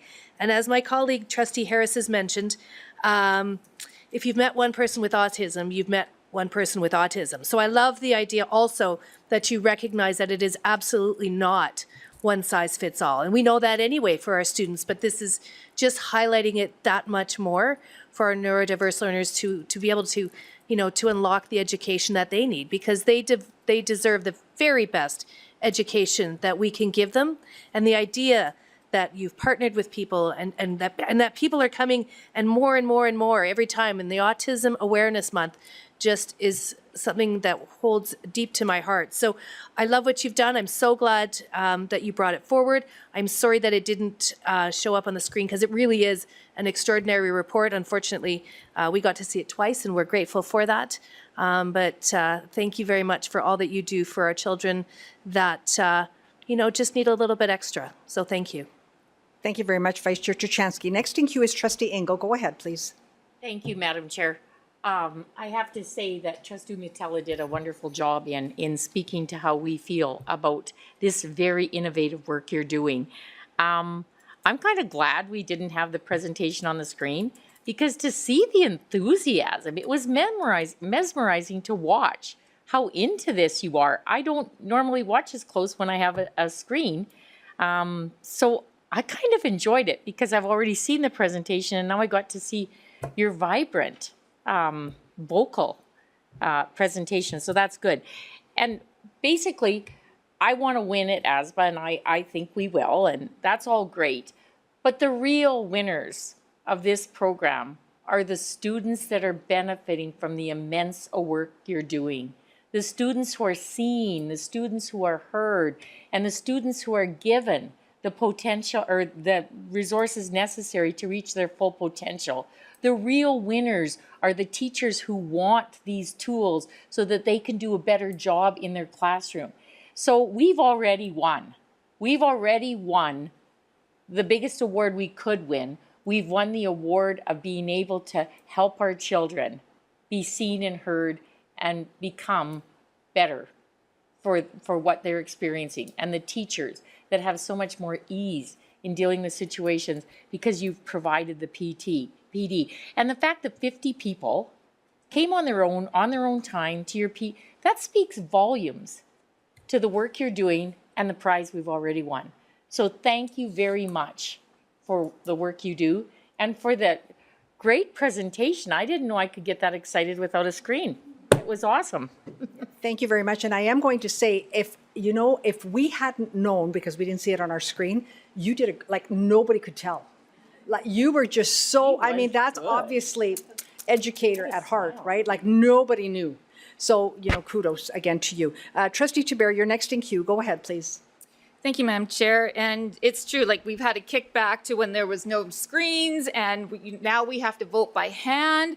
I gotta say, it's amazing that in 15 years that we've come so far, but we have to rely on technology, so that's okay too. I just want to say that this submission is, and Chief Superintendent Anderson, you said it, impactful and timely. And I have to give it up to all of our staff everyone for making each and every child be seen where they are at. And striving, like Catholic education strives to make each child know that they are a child of God and loved. And we know that each child has different needs. And yes, yes, I say different. I'm not saying challenging. Note that I didn't say that. Different. Because that's what they need. And that's why we create communities of belonging, because everyone belongs. So I absolutely support this nomination because this is the tool that allows our teachers, our staff, our schools, and dare I say our communities, understand diverse neuro needs. So thank you for all your work. I know you must love doing stats and reports because I know I am forever grateful for all these reports that gives the information. Again, a snapshot from our perspective on a piece of paper and what our teachers and our staff do in the schools every day is just one more reason why Catholic education is so important. So thank you. Thank you very much, Trustee Chabert. Trustee Harris, you're next in queue. Go ahead, please. Thanks very much. I'll just make a couple of comments. One echoing what Trustee Chabert mentioned. We'll have a presentation a little bit later on that talks about communities of belonging, and certainly this is an extremely important element of that, making sure that every child, has an opportunity to learn in a way that resonates for them, right? So I appreciate that. One I haven't heard, though, but perhaps I have in a different way, not with these specific words, was how I know that every teacher, when they come to the day, comes wanting to have an impact, a very positive impact on the students, and they want to bring their A game. They bring their A game every day. And I know that there's any number of things that can get in the way, right? And one of the things I understand is a huge issue right now is not concepts, but the reality around classroom complexity. And while this is no silver bullet, it is certainly one aspect of helping to put in place some supports and some structures and some development that actually help us sort of get through that knothole a little bit. So when you mentioned professional development, 1,300 staff going through that, the support systems, the reframing of the curriculum, the SharePoint sites, over 5,000 views, over 70 resources, the residency programs, the REACH program. These are extremely important for the students, as we know, trying to meet the students where they're at, but they're also extremely helpful for teachers, I would think, in terms of being able to have some perspectives on this that help them bring their A game and actually deliver the results that they go in there every day to deliver. So I want to express deep appreciation to you for that, and I'm extremely hopeful and optimistic that this will succeed. But that success, as Trustee Engel mentioned, success in getting that award would be wonderful, but it's secondary to the win that we're already getting by having people of your caliber, focused on these kinds of issues and delivering these kinds of results. Thanks so much. Thank you very much. And I do, Trustee Harrison and Trustee Engel, thank you for bringing that forward. But I think the wonderful thing when it comes forward to ASBA is it becomes knowledge and awareness for the other 61 boards in Alberta. And then, of course, knowing that this work is happening at Edmonton Catholic, there's that collective collaboration that occurs, which is what we want for all children in Alberta to be able to utilize and receive these supports as well. So kudos to you and the team. Now, I don't see any other trustees in queue, so Trustee Mutel, I will turn it back to you should you wish to close your motion at this time. No, I'm good, and a big thank you. Big thank you. Go ahead. For everything you've done. Thank you. Thank you very much. And so we will now call the vote, but as I reminded the board, we do need a motion. No, we do need a show of hands. Oh. We can't use our machines, so if everybody could please raise their hands. And 3, 4, 5, 6. 6 trustees are in favor. Therefore, we'll note for the record that the motion is carried. And at this time, I would like to motion, if trustee could please make this motion, to maybe recess for 10 minutes so that IT can see if they can reboot the system, and then we can get back to normal. Trustee Engel, go ahead, please. Thank you very much. Thank you. And all those in favor, raise a show of hands. Thank you. For the record, please note we're going to take a 10-minute recess so that IT can see if they can reboot the system. Thank you, everyone, for your patience and for staying for the remainder of the public board meeting. We will now move on to 2.3 ASBA 2025 School Board Community Engagement Award, and we'll turn it back to you, Chief Superintendent Anderson. Thank you, Madam Chair. So ASBA's Community Engagement Awards recognizes school boards that embrace community engagement as a way to inform, involve, and gain input on school jurisdiction plans, programs, and services. This year, the administration of Edmonton Catholic Schools recommends the submission of the French Immersion Engagement for the ASBA's 2025 Community Engagement Award. And so today we have Superintendent Fiacco and Superintendent Peterson, along with members of their team, who will share the value of community engagement in the creation of the French Immersion Engagement process. And so I will turn it over to Superintendent Fiacco. Thank you, Chief Superintendent Anderson. Madam Chair, through the Board of Trustees, I got some good news for you. I don't have a presentation. Bad news is, I'm not sure how mesmerizing I can be, but I'll try. On behalf of Learning Services and Ed Planning, I'm pleased to present the outcomes of our French Immersion Engagement Initiative and to recommend this initiative for nomination for the ASBA 2025 Community Engagement Award. At this time, I'd like to acknowledge the drivers of this project from our departments, Manager Jolene Thompson, Manager of Division Programs and Athletics, Dr. Sarah Federation, Manager of English as an Additional Language and Second Languages, and our Engagement Specialist, Karen Garlitos. So thank you very much for all the time you spent on this project and for the time after hours meeting with our communities. French immersion has been a cornerstone of our division for over 50 years. However, with an 80% attrition rate, it became clear that we needed to reimagine how we support and retain students in this program. Our goal was to ensure that more students complete the K-12 French immersion pathway, achieving fluency and benefiting from the academic, cognitive, and cultural advantages it offers. During the engagement, we undertook a comprehensive and inclusive engagement process. This process included surveys and focus groups with over 2,200 participants, including 52% of our French immersion families and 89% of our students in grades 7 to 12. Targeted consultations with teachers, administrators, and the broader public also took place. This initiative was guided by a commitment to transparency, collaboration, and data-driven decision-making. In response to the feedback, we have already begun implementing several recommendations, which include enhancing bus services, reviewing program structures and locations, increasing awareness of available resources, strengthening cultural programming. Our objectives are clear and time-bound, with goals to improve retention, satisfaction, and engagement by 2027.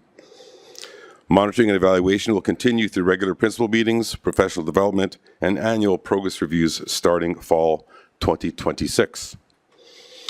Given the depth and impact of this initiative, we are recommending the French Immersion Engagement for the ASBA 2025 Community Engagement Award, as this initiative exemplifies two-way communication with the community, tangible opportunities for community input in decision-making, broad and inclusive participation, effective use of community input in shaping decisions. And this report is not just a reflection of where we are, it is a roadmap for where we're going. It is a testament to the power of listening, the strength of our community, and our shared commitment to excellence in Catholic education.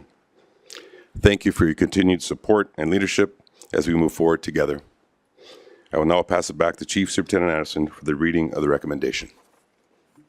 Thank you, Superintendent Fiacco. And before I read the recommendation, I just want to bring attention to the Board of Trustees that when we bring forward the opportunity to nominate for ASBA awards, it's really hard to narrow it down to one for each. We have so many good things happening in the division, and so just exciting to know that when we do ask that there are several ideas that come forward, and just want to acknowledge the work of everyone because we could probably nominate 2 or 3 more for each one.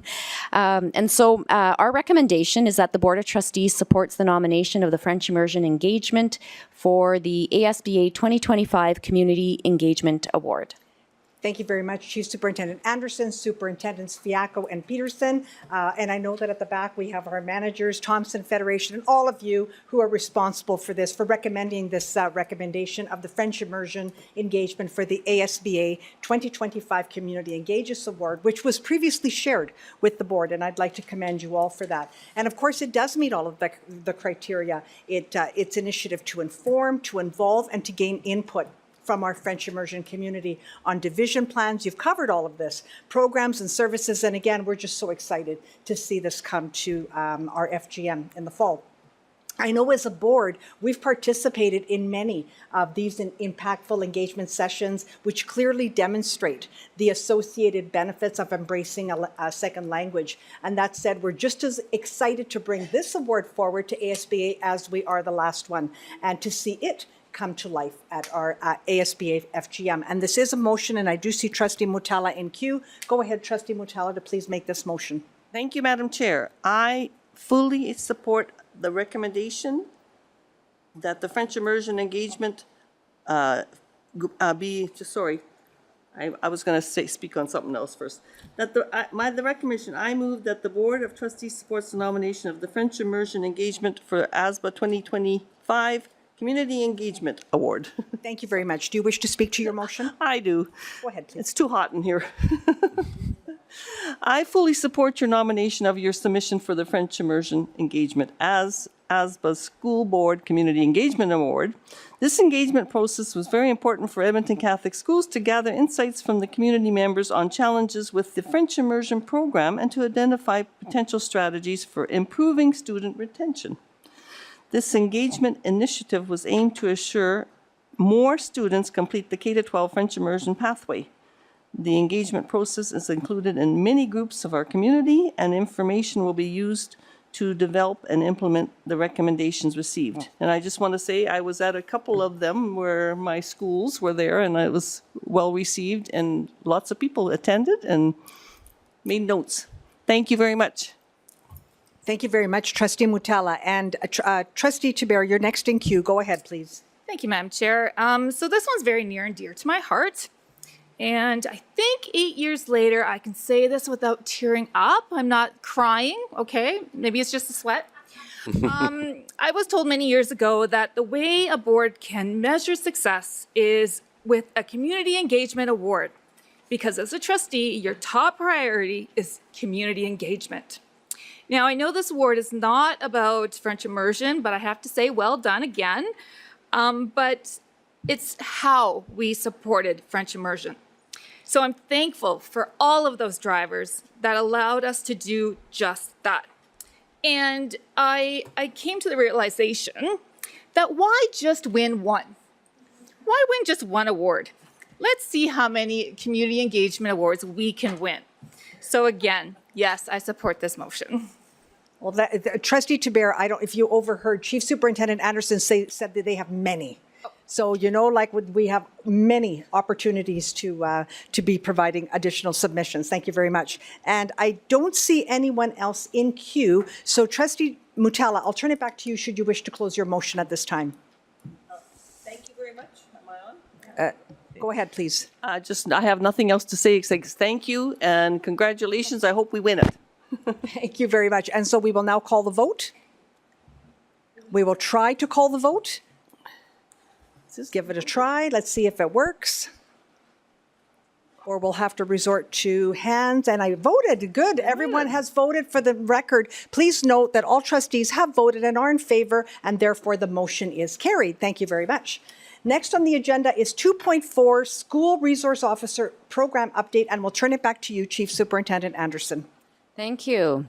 The School Resource Officer, or SRO program, as you know, is a collaborative initiative between Edmonton Catholic Schools and the Edmonton Police Services. It's designed to foster a safe, supportive, and inclusive school environment. So today, Superintendent Fian and members of his team will share an update on our SRO program. Thank you very much, Chief Superintendent Anderson, Madam Chair, trustees. The School Resource Officer Program is a collaborative initiative between Edmonton Catholic Schools and the Edmonton Police Service, designed to foster a safe, supportive, and inclusive school environment. Their presence in schools enables timely responses to incidences ranging from bullying to behavioral challenges to more serious situations that require police involvement. This update provides an overview of the SRO program and shares examples of interactions of school resource officers within their school communities.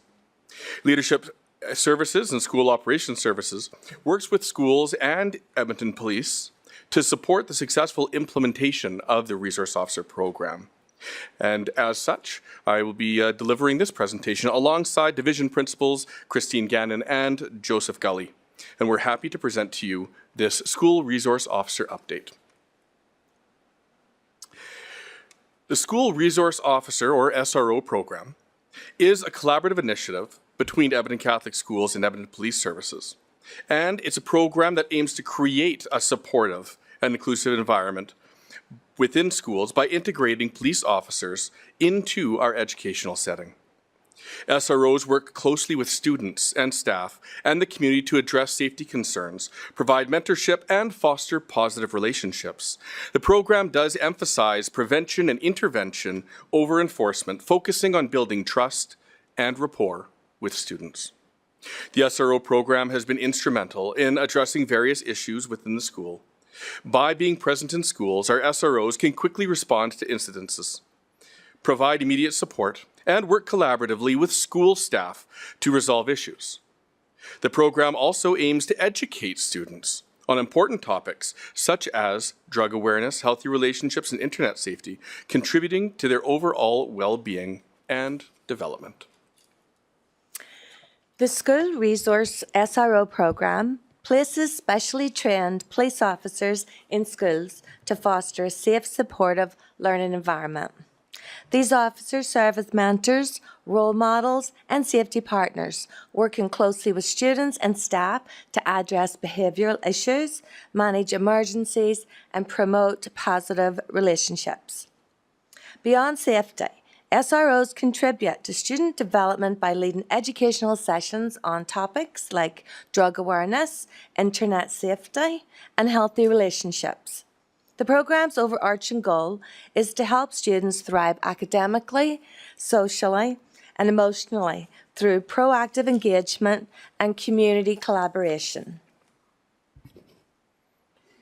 The school resource officer is a sworn law enforcement professional dedicated to creating a safe, supporting school environment.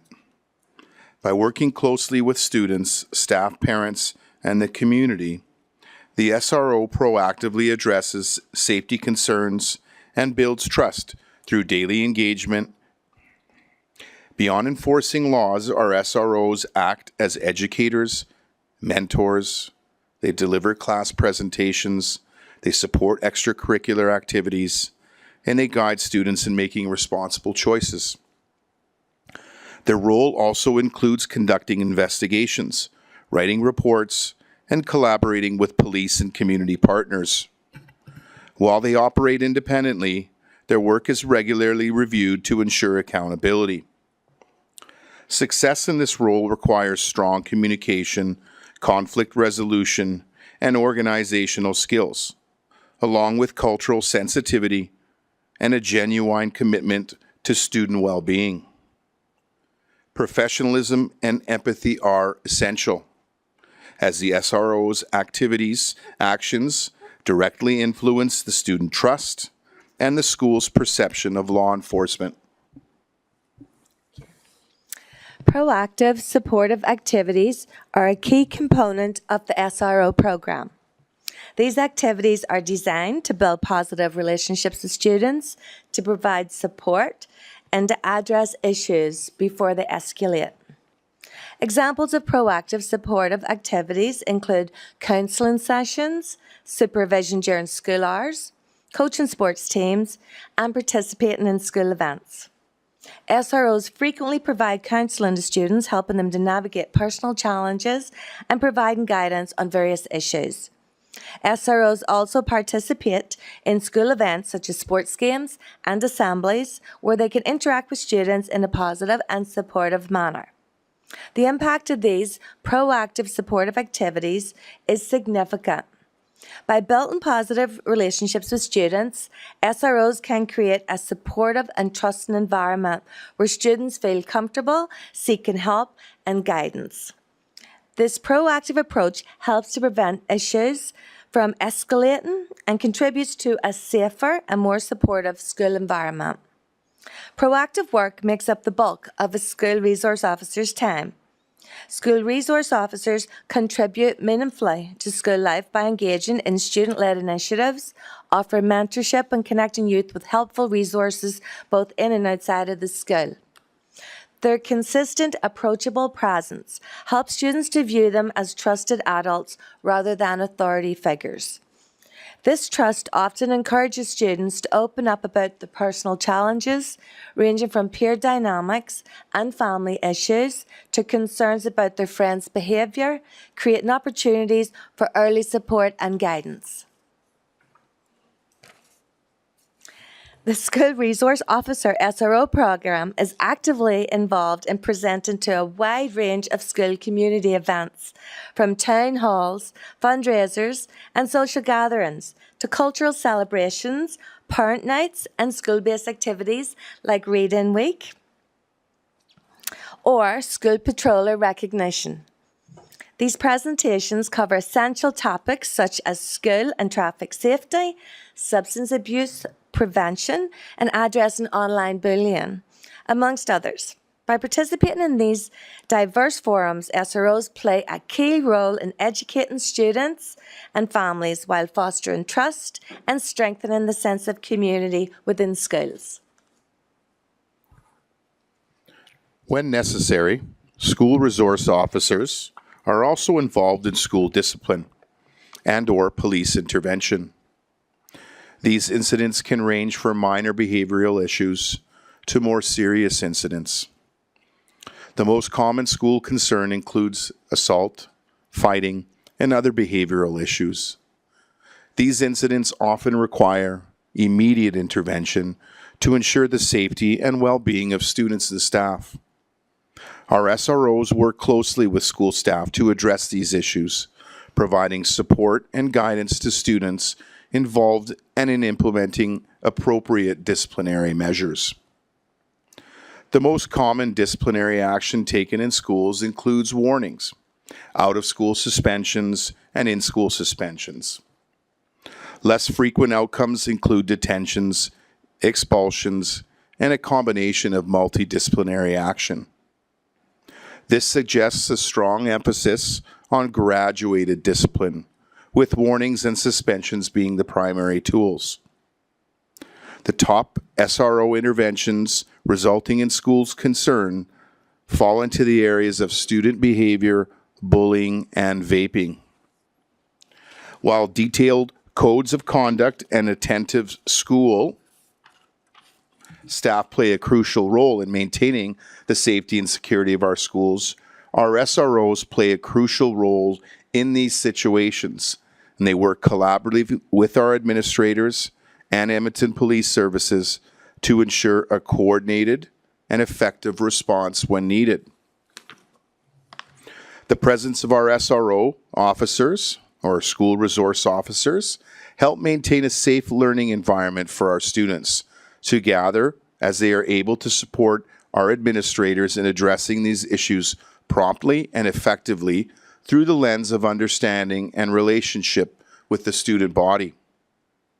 When SROs are asked to intervene in a policing capacity, they have at their discretion a wide range of interventions. These include education and warnings, ongoing investigation, and diversion programs. This diversity reflects the broad scope of the school resource officer responsibility, from educational interventions to formal investigations. A significant portion of the school resource officer time is dedicated to the relationship building efforts like counseling, supervision, and participating in school events. These are all keys to fostering a positive school environment. While they do respond to disciplinary and policing needs, their focus is on preventative, supportive engagement. This balance underscores the SRO's multifaceted role and their impact on student well-being and community trust. The School Resource Officer Program has proven effective in promoting a safe, inclusive, and supportive environment across Edmonton Catholic schools by focusing on, as was shared by our division principals, prevention and intervention rather than enforcement. SROs have built strong relationships with students, staff, and families. Their proactive involvement from counseling to school events has helped address issues like bullying concerns in our schools, while also reducing stigma around police and interacting with police. Both anecdotal feedback has demonstrated a program's positive impact on the school community. Moving forward, it is essential that we continue enhancing the proactive engagement of SROs through structured presentations, mentorship, and wellness checks. And through our commitment to continue to improve the educational experience of our students and families, as well as staff, we are continuing on developing the following areas of program support, which is enhanced proactive engagement to continue to encourage SROs to engage in proactive activities like presentations, mentorships, and wellness checks, to continue monitoring high-incident schools, schools with frequent discipline or policing reports, and in cooperation with learning services. They may benefit from targeted division interventions and additional supports, as well as ongoing training and development to continue to work with Edmonton Police Services to offer ongoing training for our school resource officers on trauma-informed practice, youth engagement, and cultural sensitivity. By focusing on these areas, our SROs can continue to provide valuable support to the school community and contribute to the overall well-being, development, and educational health of our students. And back to you, Chief Superintendent Anderson. Thank you very much, Superintendent Fian and Division Principals Joe Gully and Christine Gannon. And I want to acknowledge the work of our Division Principals for helping to maintain that collaborative relationship between the schools and EPS. And so our recommendation is that based on the evidence provided in the School Resource Officer Program Update, the Board of Trustees determines that the following quality indicators have been met as per Board Policy 12 Appendix B relative to the current evaluation period. Quality Indicator 3.1. Thank you very much, Chief Superintendent Anderson, Superintendent Fian, Division Principal Christine Gannon, and Joe Gully for today's presentation and affirming the positive impact of our SRO program designed to foster, as you've said, a safe, inclusive, caring environment. I'm delighted to share that having been in a high school as an educator and administrator for over 30 years, I experienced the benefits of the SRO program firsthand. And just recently, having attended several high school graduations and division functions, that it's affirming to witness that both how can I say this? That both the presence of our SROs and their strong affiliation with our students, our staff, and our families continues to promote and provide a welcoming, caring, respectful, and safe learning environment, which is what we want. That's exactly what we want. And everyone and there's a camaraderie, and there's a community, there's a feel of family in the school. So thank you for bringing this forward today. This is a motion, and I do see Vice Chair Tuchansky in queue to please make this motion. Go ahead. Thank you, Madam Chair. I'd like to move that based on the evidence provided in the report, School Resource Officer Program Update, the Board of Trustees determines that the following quality indicators have been met as per Board Policy 12, Appendix B relative to the current evaluation period. Quality Indicator 3.1 develops measurements and monitors progress relative to providing a welcoming, caring, respectful, and safe learning environment. Thank you very much. Do you wish to speak to your motion? I sure do. What I love about the program, thank you for managing it in the intent that it is. I love talking to our partners out in the community and families and students, and we know it's not a pipeline to the prisons, right? That's the big joke, and it's not. And when we go to see it and when we hear from people, we know that they're more of a peer, they're more of a mentor. We know that they're coaching our programs, and they're helping our students and our staff. And that's crucial because often, as we know, they get the skinny on things before they happen.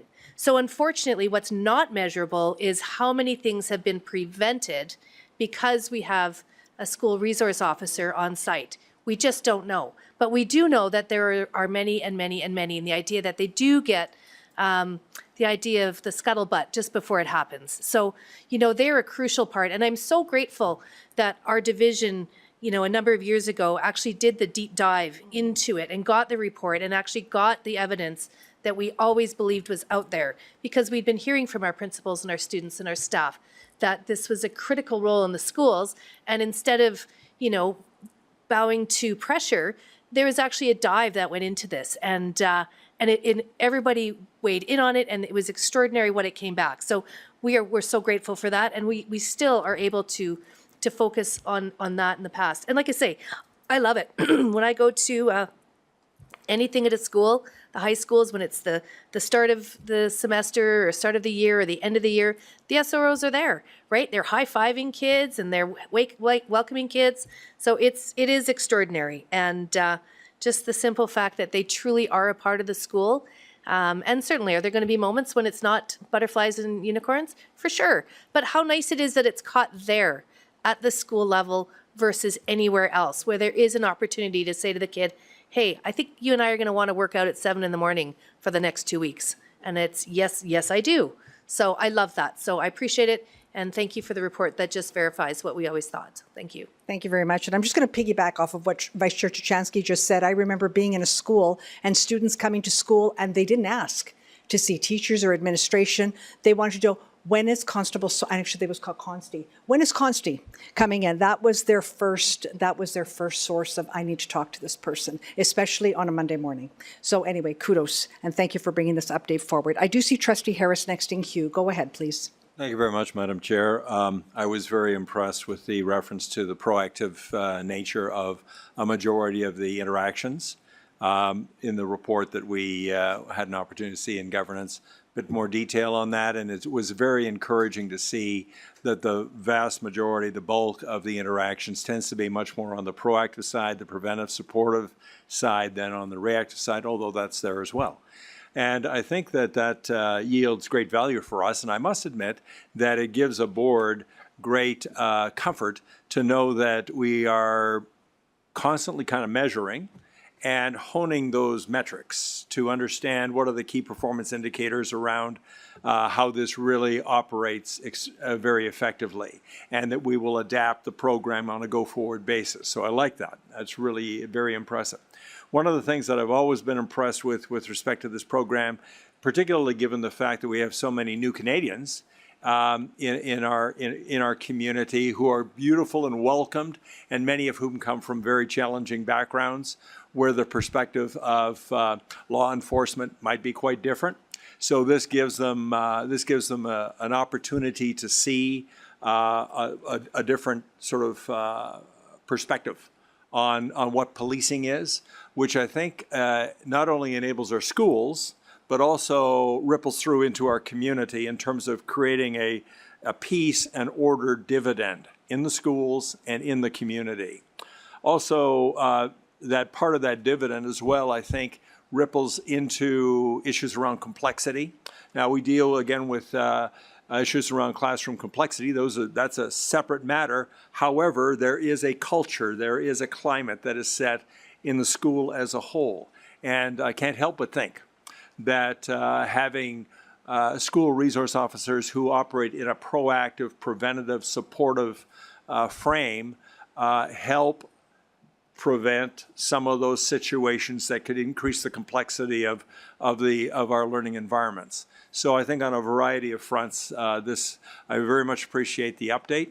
And as far as it goes, as far as it can go today, and very much look forward to seeing where this program develops based on the evidence that you're very vigilant in collecting. Thank you.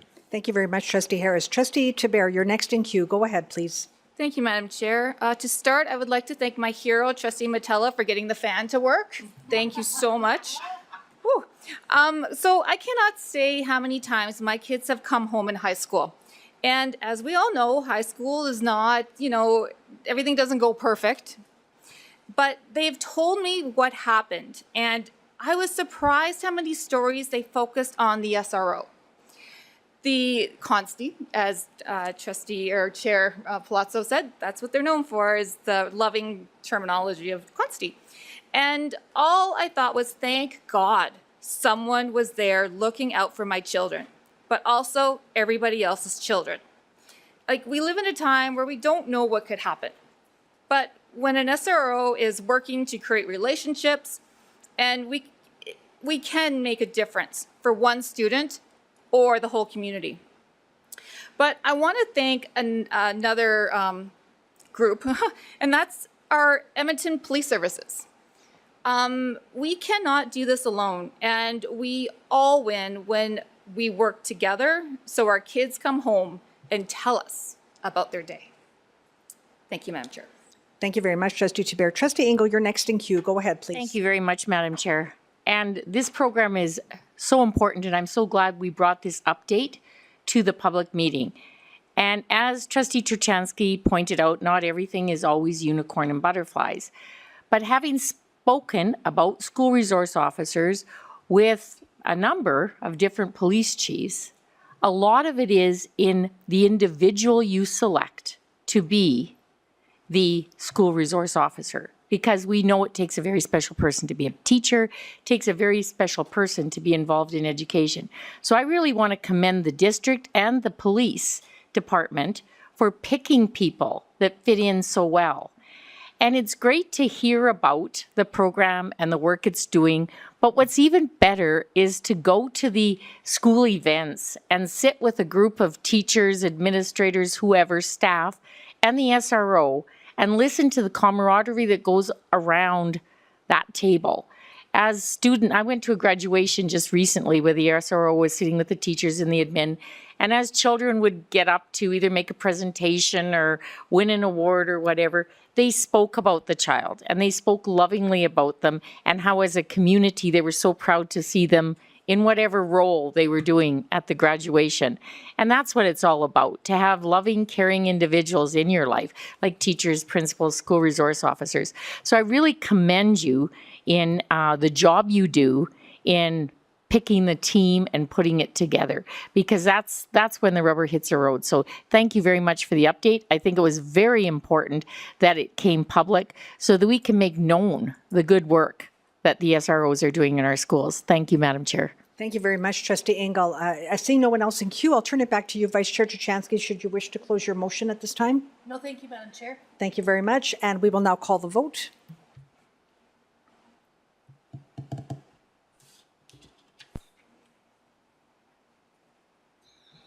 Thank you. As all trustees have voted and are in favor, please note for the record that the motion is carried. Thank you very much to all of you. We will now move on to 2.5 Chief Superintendent Evaluation 2024 to 2025. In accordance with the board's policy on the annual evaluation of the superintendent, the board has completed the evaluation of Chief Superintendent Lynette Anderson for the 2024-2025 school year. The board contracted an external facilitator to complete the process. Chief Superintendent Anderson has continued in a profound journey of growth and evolution over this past year. She has truly embraced the ethos of servant leadership and has been intentional in all her actions, engaging in authentic listening to enhance her understanding of changing needs and challenges, thereby producing exceptional results. She has provided clear, concise, and timely communication to ensure all stakeholders are well informed and aligned. Chief Superintendent Anderson's humility in leading with grace, integrity, and professionalism permeates all of her activities, and she shares her passion for Catholic education and portrays the tenets of truth, goodness, and beauty for our students. The board feels incredibly blessed and honored to have Chief Superintendent Lynette Anderson continue to provide astounding leadership in her role as its Chief Superintendent. And the recommendation is that the board approve the Superintendent Evaluation Report as developed during the evaluation workshop of June 4th, 2025 as an accurate accounting of the superintendent's performance for the period June 6, 2024 to June 3rd, 2025, and further, that the board authorize the chair to make any required technical edits and to sign the report on the board's behalf. And as this is a recommendation, I will turn it to whomever's first in queue to please make this motion. Trustee Mutala, it's you. Go ahead, please. Thank you, Madam Chair. I move that the board approve the superintendent evaluation report as developed during the evaluation workshop of June 4th, 2025. An accurate accounting of the superintendent's performance for the period June 6, 2024 to June 3, 2025, and further that the board authorizes the chair to make any required technical edits and to sign the report on the board's behalf. Thank you very much. Do you wish to speak to your motion? I just want to say congratulations, Lynette, on another successful year of servant leadership, and we appreciate all your growth and hard work this year, and it's a pleasure to be working with you. Thank you very much, Trustee Mutala. And I will open queue to the rest of the board, but of course they were part of the evaluation. So of course, well, they do have something to say. Vice Chair Tuchansky, go ahead, please. Thank you, Madam Chair. I thank you for the robust process that we went through. It was great.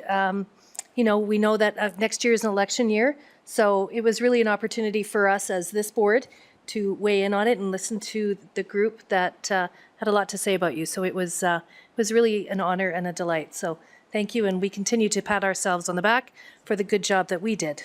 Thank you.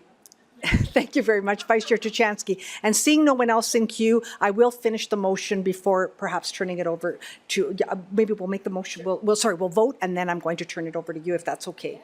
Thank you very much. So calling the vote at this time.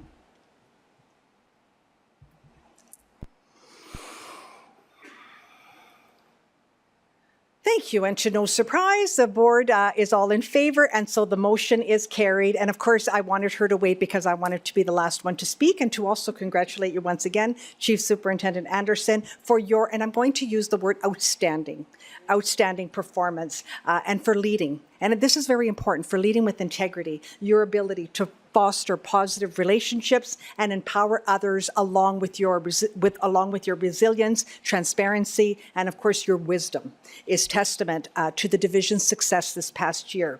And so, but before moving on, we would like to provide Chief Superintendent Anderson an opportunity to share a few words if you so wish. Yes, thank you very much. And I guess with that evaluation, you do reflect a lot. And as the school year comes to a close, I just know that a lot of the accomplishments wouldn't have been possible without the unwavering support and dedication of several key members in our ECSD community. So first and foremost, just heartfelt thanks to the Board of Trustees for your support. Your guidance, your commitment have been instrumental in steering me and our team and everyone towards our goals as a Catholic school division, and your belief in our mission has provided us with that foundation we need to succeed. I also want to acknowledge the incredible efforts of our senior leadership team who are still here. Your vision, your leadership, your tireless work have been pivotal in driving our priorities forward, and your dedication to our mission has inspired us all to strive for even further excellence. And last but not least, I just really want to express appreciation to the entire ECSD community. It's the commitment and hard work of everyone. That's the backbone of our success, and the staff's dedication in turning our vision into reality. For that, really grateful. So together, all of us, we've shown that unity and determination. Together, we can achieve great things, and I want to thank everyone for their support. Thank you. Thank you very much, Chief Superintendent Anderson. And this is why you've confirmed once again that we are a people of hope and why you are at the helm of this division. Thank you. And thank you to all. Thank you so much. We will now move on to 2.6 Board Self-Evaluation 2024 to 2025. In accordance with Board Policy 2, which outlines the role of the Board of Trustees annually evaluates its performance to identify areas of strength on which to build and specific changes the corporate board is committed to making during the next evaluation period. In the process, trustees assess the board's effectiveness relative to each role area as outlined in Policy 2. On May 29, 2025, the Board of Trustees of Edmonton Catholic Schools completed its 2024-2025 self-evaluation as outlined in Board Policy 2, Appendix A, Facilitated Board Self-Evaluation Process. The evaluation was conducted with the support of an external consultant, and the recommendation is that the Board approve the Board Self-Evaluation Report as developed at the facilitated workshop on May 29, 2025, and that the Board Chair be authorized to monitor the priorities and suggestions agreed to and bring items forward for Board consideration as deemed appropriate. And if I could please have one of our trustees put themselves in queue to please make this motion. Vice Chair Tuchansky, you're first in queue. Go ahead, please. Right, that's good. Aren't I glad? Sorry. I think I kicked myself out. Oh, I'll put you back in. Go ahead. Sorry. Oop. Where is it? Sorry. Oh my God. I'm the worst ever. Just so excited. Thank you. Sorry, my computer powered down. Oh my God. I'd like to make the motion that the board approves the self-evaluation report as developed at the facilitated workshop on May 29th, 2025, and that the board chair be authorized to monitor the priorities and suggestions agreed to and bring items forward for the board consideration as deemed appropriate.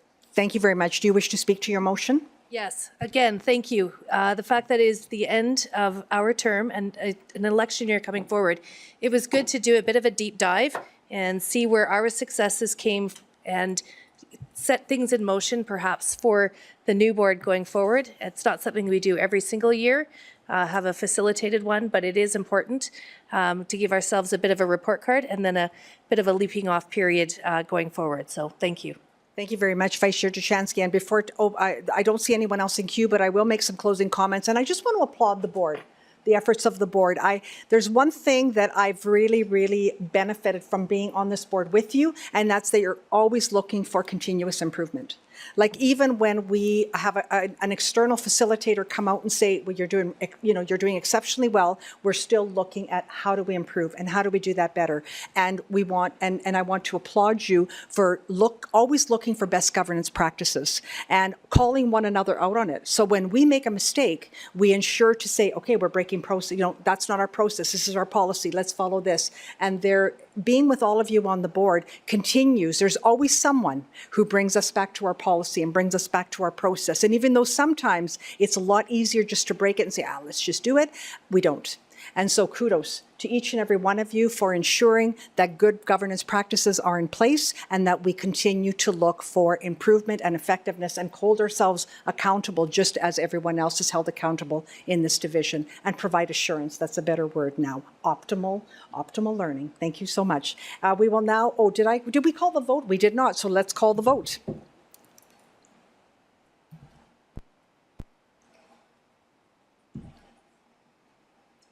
Thank you. As all trustees once again have voted and are in favor, we'll note for the record that the motion is carried. And the last agenda item under business of the meeting is date for September 2025 public meeting. And over to you, Chief Superintendent Anderson. Thank you. So part of the board's regulation is that the board must hold regular meetings as it considers necessary to adequately fulfill its business, and that the resolution of the board establishing regular meetings of the board shall state the date, time, and place of regular meeting. There are several business items for the board to attend to after summer break, including naming of schools, updates to board policy, and my report on summer activities. So in that regard, we are recommending that the Board of Trustees approve a public board meeting on September 17th, 2025 from 3 p.m. to 6 p.m. to be held in the boardroom located here at Lumen Christi, unless otherwise determined. The chair of the Board of Trustees may change the time, cancel, or postpone any regularly scheduled public meetings of the board upon receiving concurrence from a majority of trustees. Thank you very much, Chief Superintendent Anderson. And I do see Trustee Mutala in queue to make this motion. Go ahead, please. Thank you, Madam Chair. I move that the Board of Trustees approve a public board meeting on September 17th, 2025 from 3 p.m. to 6 p.m. to be held in the boardroom located at Lumen Christi Catholic Education Center, 9405 50th Street, unless otherwise determined. The chair of the Board of Trustees may change the time, cancel, or postpone any regularly scheduled public meeting of the board upon receiving concurrence from a majority of trustees. Thank you very much. Trustee Mutala, do you wish to speak to your motion? No, thank you. Thank you. And seeing no one else in queue, we will now call the vote.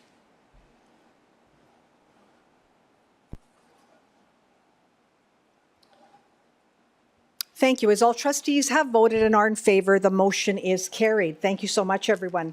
We'll now move on to number 3 on the agenda, presentation and review of accountability reports, starting with 3.1, embracing diversity, and back over to you, Chief Superintendent Anderson.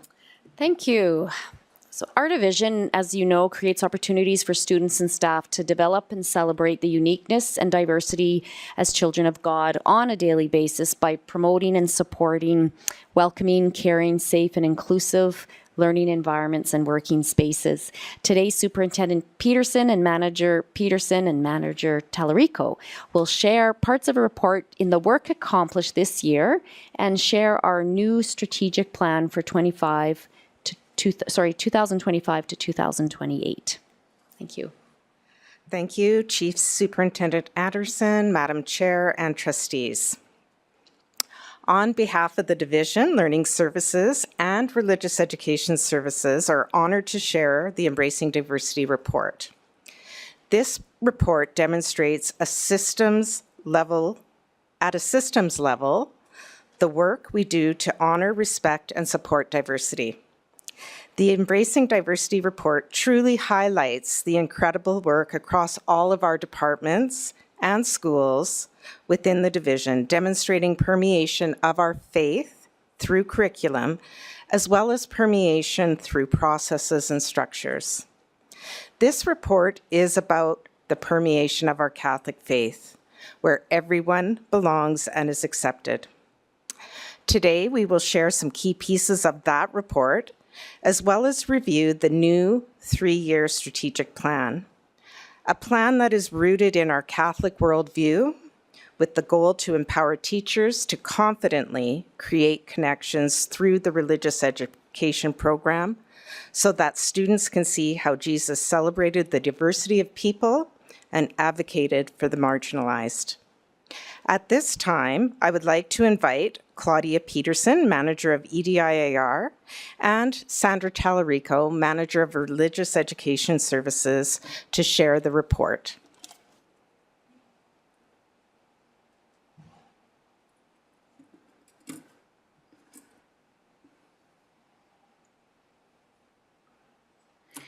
Madam Chair, Board of Trustees, and Chief Superintendent Anderson. This Embracing Diversity report focuses primarily on Goal E1 of our Division Plan for Continuous Growth.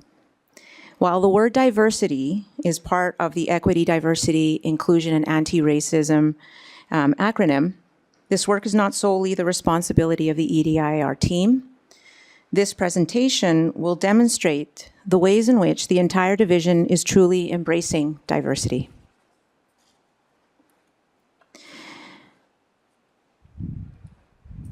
The first division-wide action in the EDIR strategic plan was the creation of the Strategic Plan Implementation Committee, which is now in its third year.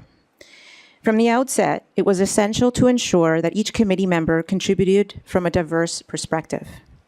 Committee members serve terms of up to 2 years and are selected based on both the lived experiences they bring and the diverse identities they represent.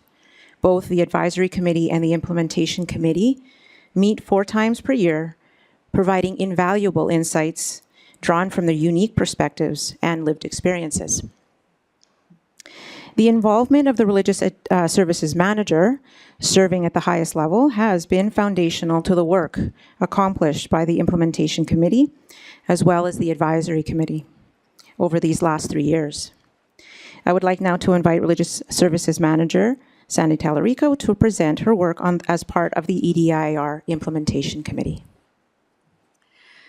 When we consider the key strategies of EDIAR, that is, their goals of developing common understandings from a Catholic worldview, creating opportunities for students and staff to develop and celebrate the uniqueness and diversity as children of God, and promoting and supporting welcoming, caring, safe, and inclusive Catholic learning and working spaces, these goals are best understood by reflecting on the Church's social teachings, the gospel message, and our call to live out Christ's love in the world. For us, Catholic social teaching is the Catholic Church's guide for how we should treat others and build a just society.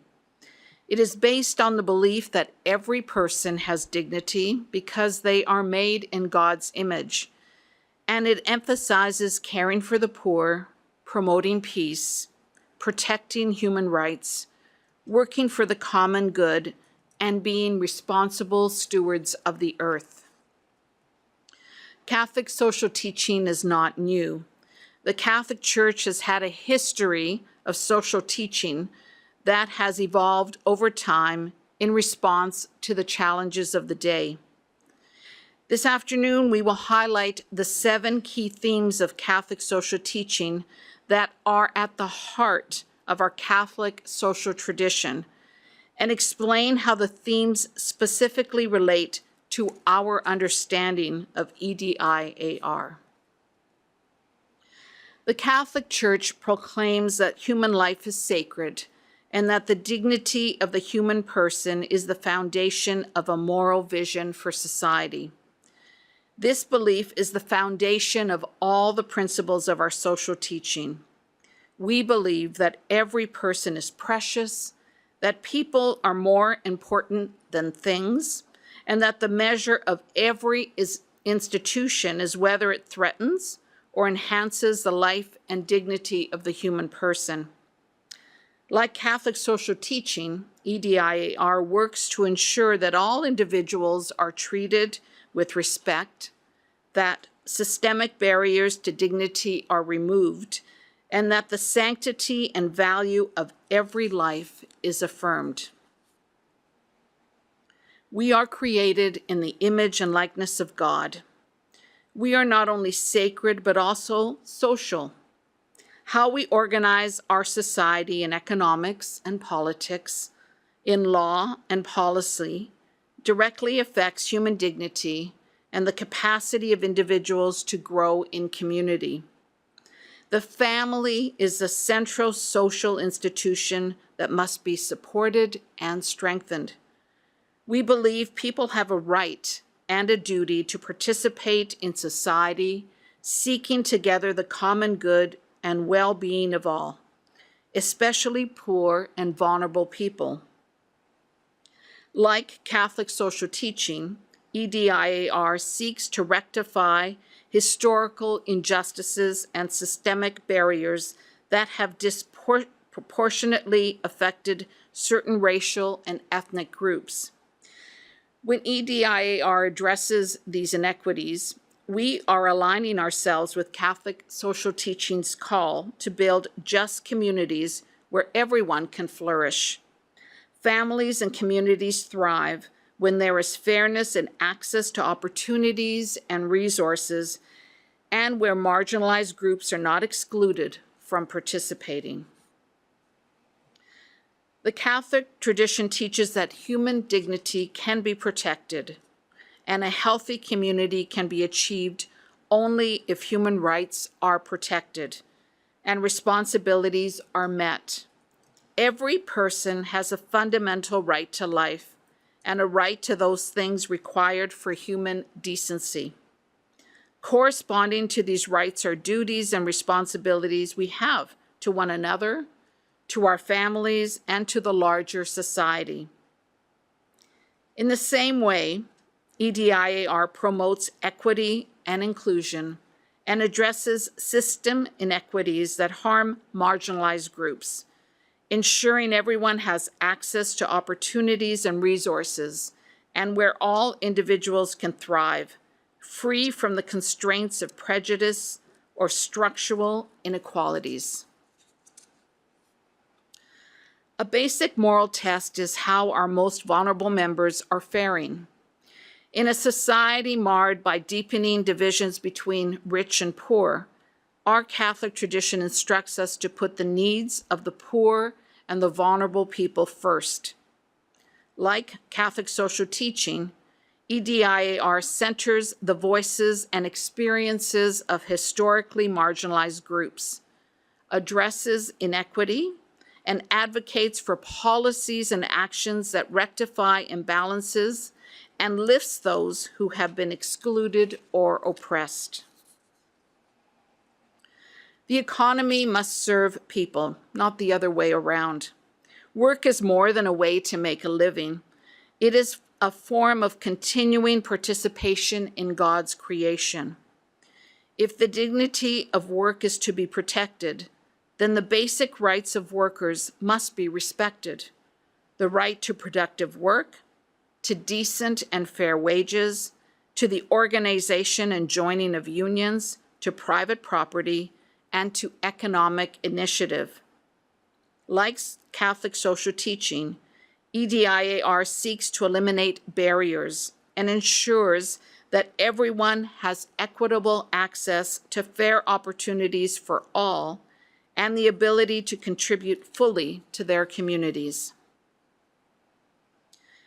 We are one human family, whatever our national, racial, ethnic, economic, and ideological differences. Indeed, at the core of the virtue of solidarity is the pursuit for justice and peace. Pope Paul VI taught that if you want peace, you have to work for justice. The gospel calls us to be peacemakers. Our love for our sisters and brothers demands that we promote peace in a world surrounded by violence and conflict. In the same way, EDIAR emphasizes the need to build inclusive communities where everyone has a voice and can participate fully. Catholic social teaching supports efforts to dismantle systems of oppression and create equitable structures that allow for genuine inclusion. We show our respect for the Creator by our stewardship of creation. Care for the earth is a requirement of the Catholic faith. We are called to protect people and the planet, living our faith in relationship with all of God's creation. This environmental challenge has a fundamental moral and ethical dimension that cannot be ignored. Care for creation calls for protecting the environment in ways that consider the needs of all people, especially those disproportionately affected by environmental degradation. Both Catholic social teaching and EDIAR highlight how marginalized communities are often the first to suffer from pollution, climate change, and lack of access to clean water or green spaces. Addressing these injustices is an act of equity and anti-racism, aligning with Catholic social teaching's focus on justice and solidarity.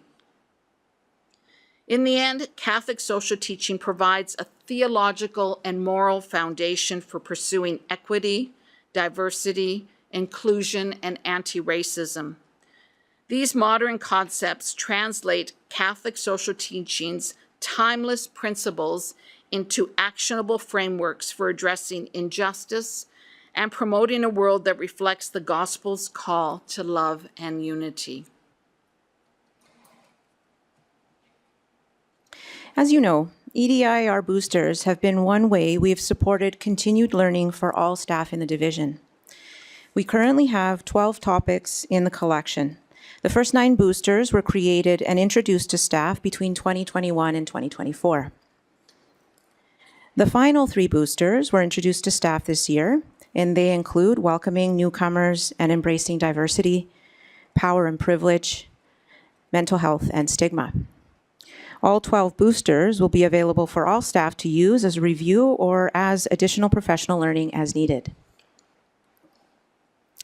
The Equity, Diversity, Inclusion, and Anti-Racism team is comprised of a manager, a consultant, and currently a specialist.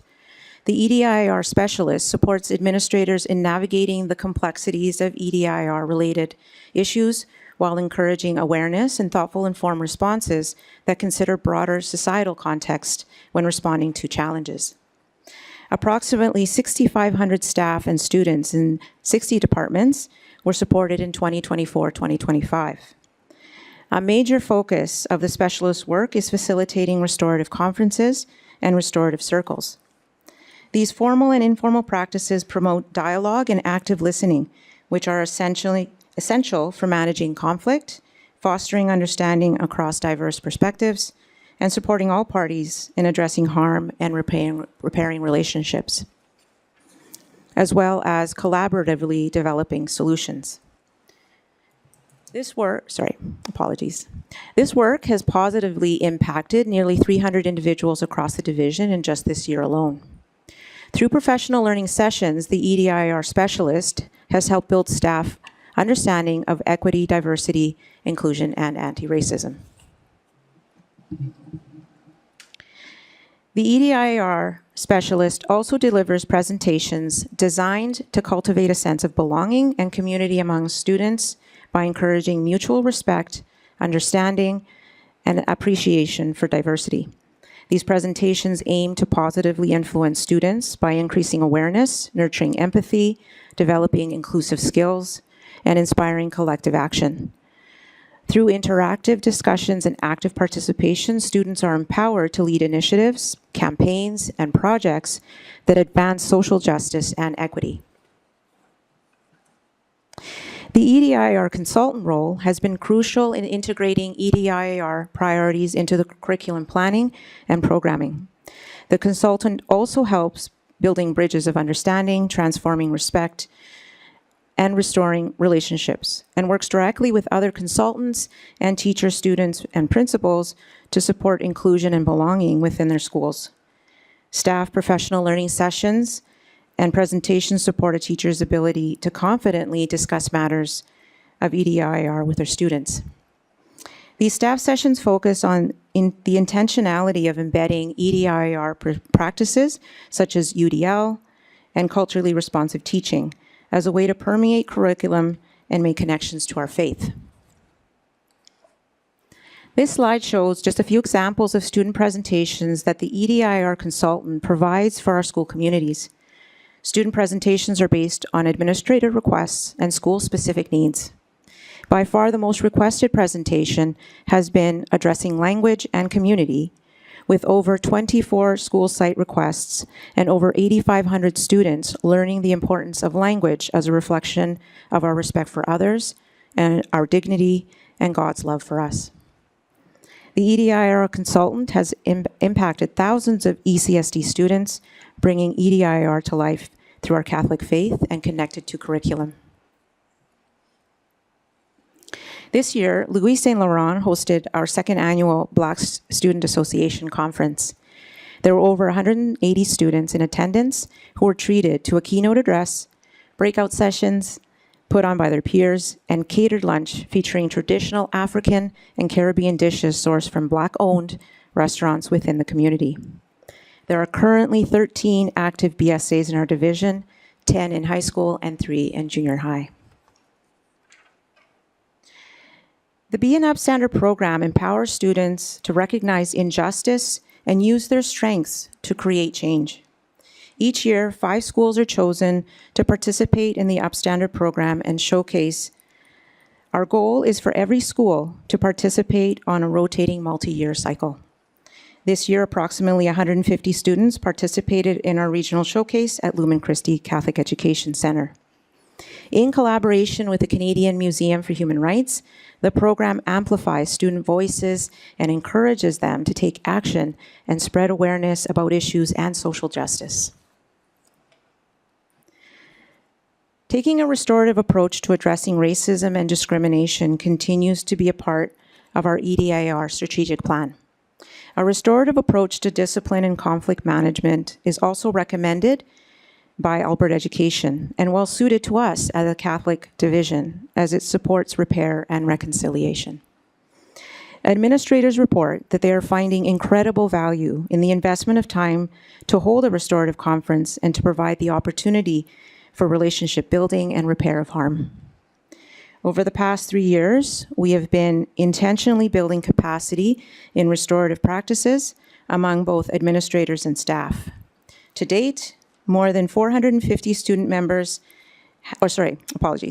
To date, more than 450 staff members have participated in various restorative training sessions. Interest in becoming trained facilitators continues as well to grow, enabling administrators and staff to deliver restorative practices training directly to their school sites and further expand staff capacity. In the 2025-2026 school year, training efforts will continue with a focus on restorative practices for educators, supporting our ongoing commitment to deepening restorative practices across our schools.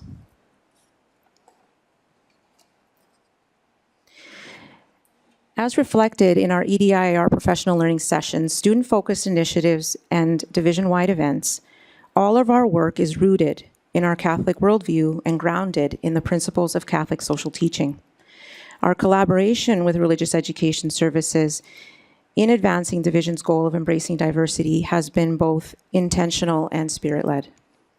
Together, we explore the intersections of identity, justice, and human dignity, natural points of convergence between Catholic social teaching and EDIR principles. Permeated within the work of our department, this slide highlights just a few examples of the work being done with religious education to support staff and students. Creating faith-filled inclusive classrooms is a session that explored the integration of social-emotional learning, universal design for learning, and Catholic worldview. The secondary religious education consultant helped align the staff Courageous Conversations professional learning session with learning intentions focused on Catholic teachings on human dignity, conversion, Christ's example of compassionate dialogue. Together, religious education services and the EDIR team work to ensure school environments are inclusive of spiritual needs and including and providing accommodations for prayer, worship, and other expressions of faith. This partnership enables us to support schools in ways that are both theologically sound and pastorally responsive. Additionally, the religious education team plays a key role in shaping resources that are inclusive, spiritually grounded, and reflective of our shared mission. The following slides highlight just a few examples of how principles of equity, diversity, inclusion, and anti-racism have been meaningfully integrated into curriculum. As my learning services colleagues presented earlier, Reframing Curriculum is a professional learning series and a community of practice grounded in the principles of universal design for learning. This year, sparked by the insights of ECSD Autism Working Group, the Reframing Neurodiversity Initiative specifically supports the inclusion of autistic and neurodiverse students through intentional curriculum-connected planning.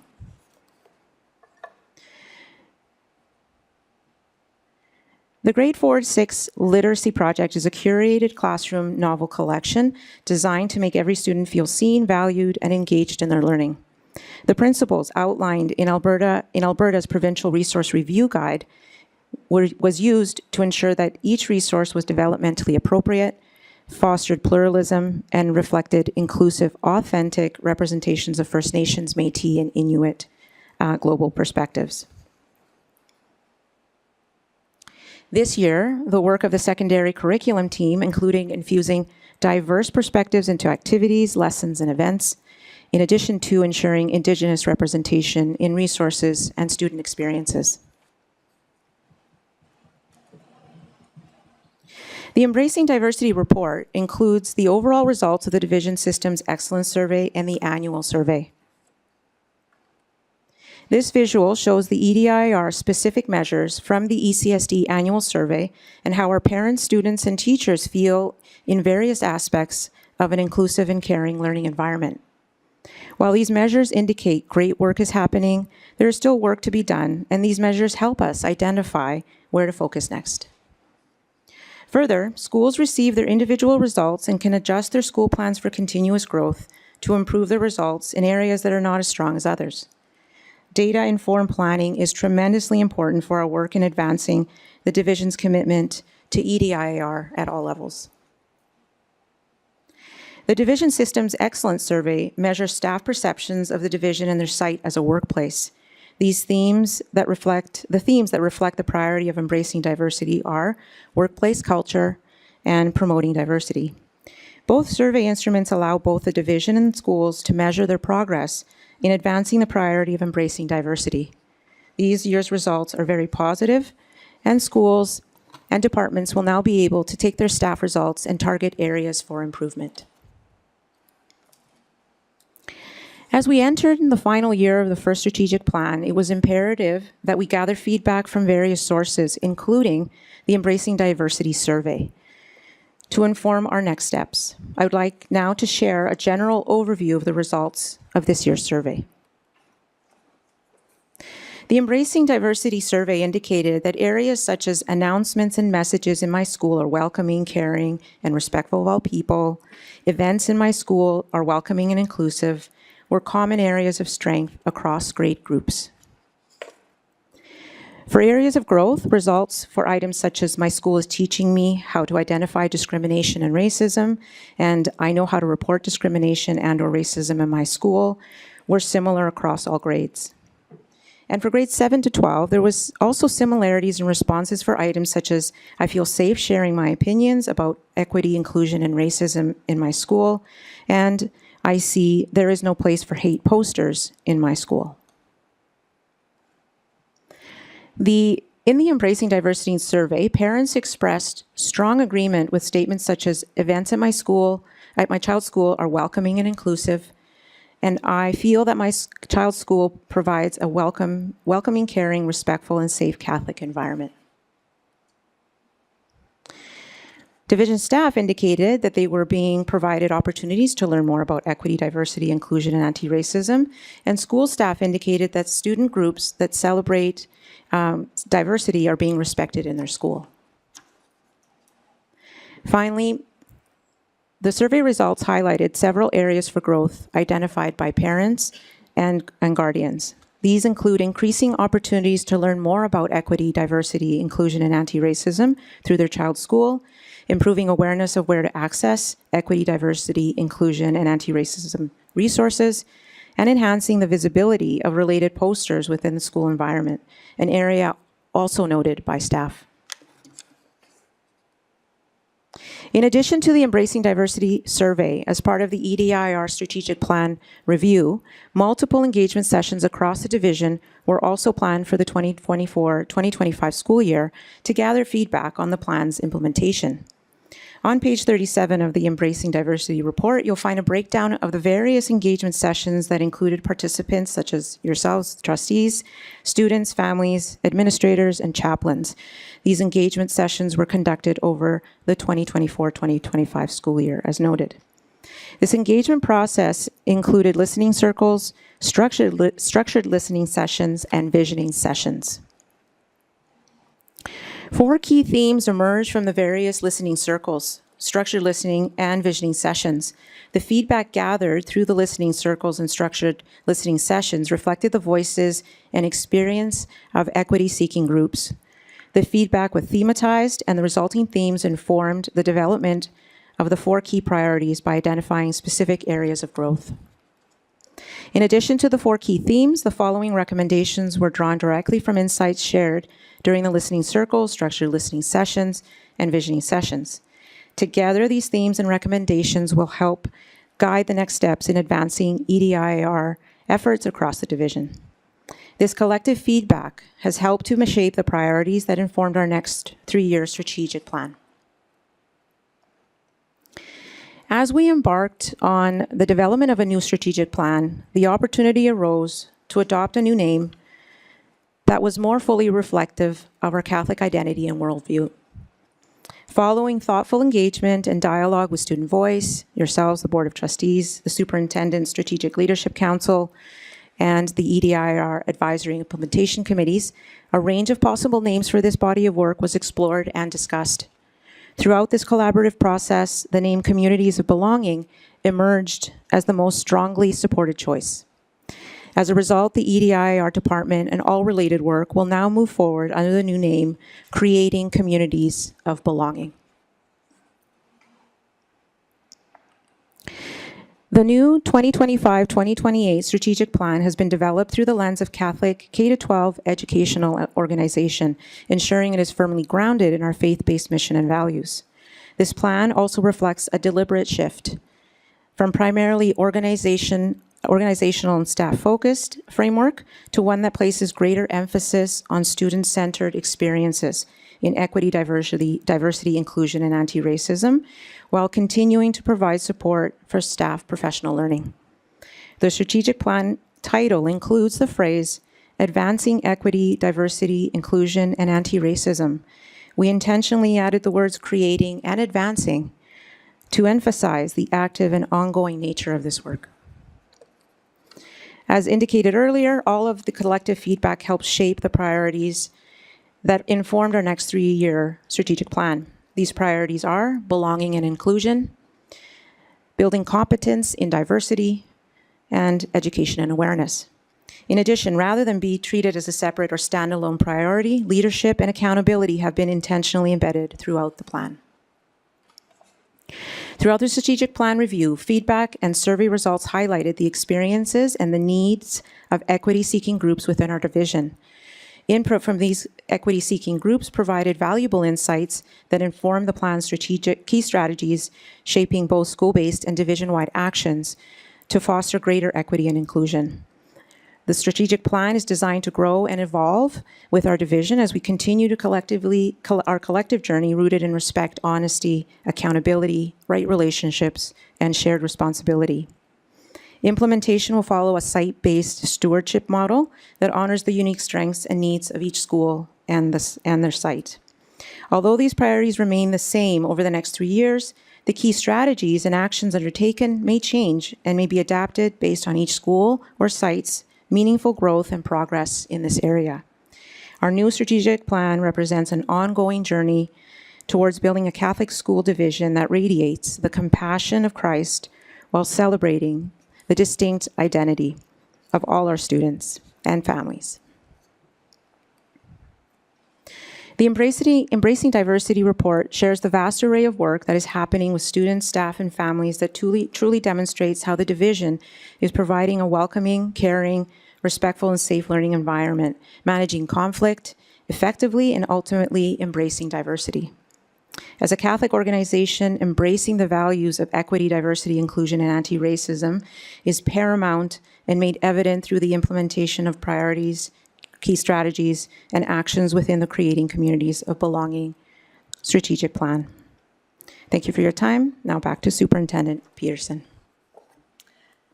Thank you, Superintendent Peterson, Superintendent Fian, and Managers Tallarico and Peterson for leading and supporting our division to ensure that we are providing a welcoming, caring, respectful, safe environment for staff and students. As you shared, it is a collaborative effort where we acknowledge the unique gifts and talents of every member of our learning and working community. And so we have a recommendation that, based on the evidence provided in the Embracing Diversity Report 2025 and the Creating Communities of Belonging Strategic Plan 2025 to 2028, the Board of Trustees determines that the following quality indicators have been met as per Board Policy 12 Appendix B relative to the current evaluation period.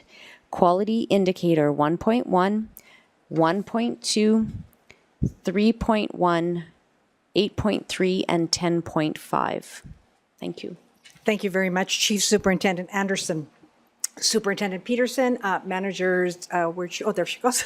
Manager, so Superintendent Peterson, Manager Peterson, and of course, Manager Tallarico. Wow. Creating communities of belonging, Catholic social teaching. If you want peace, you have to work for justice.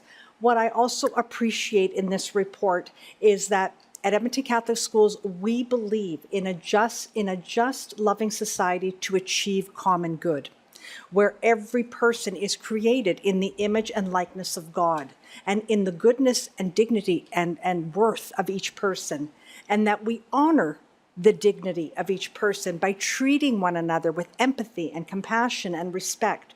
We saw it earlier today in our earlier submission with our ASBA, the submission of our artistic students.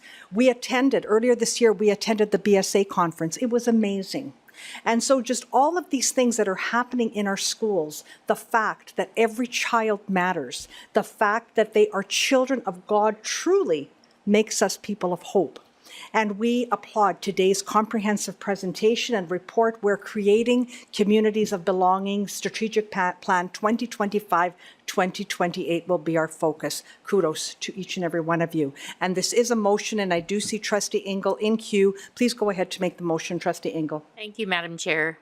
I move that, based on the evidence provided in the Embracing Diversity Report 2025 and Creating Communities of Belonging Strategic Plan 2025-28, that the Board of Trustees determines that the following quality indicators have been met as per Board Policy 12 Appendix B relative to the current evaluation period.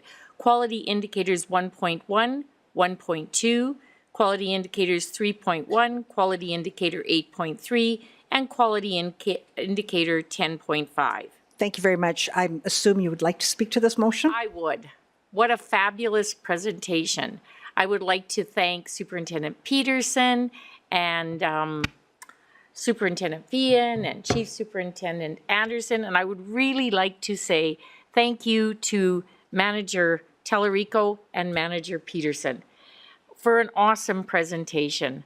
I just loved hearing, Sandy, as you did the build-up to who we are. It brought out a lot of emotion, because if in our schools we truly mean that all are welcome and all belong, what a beautiful thing. And Manager Peterson, to go into detail about training the students and the staff and the engagements you've done with parents.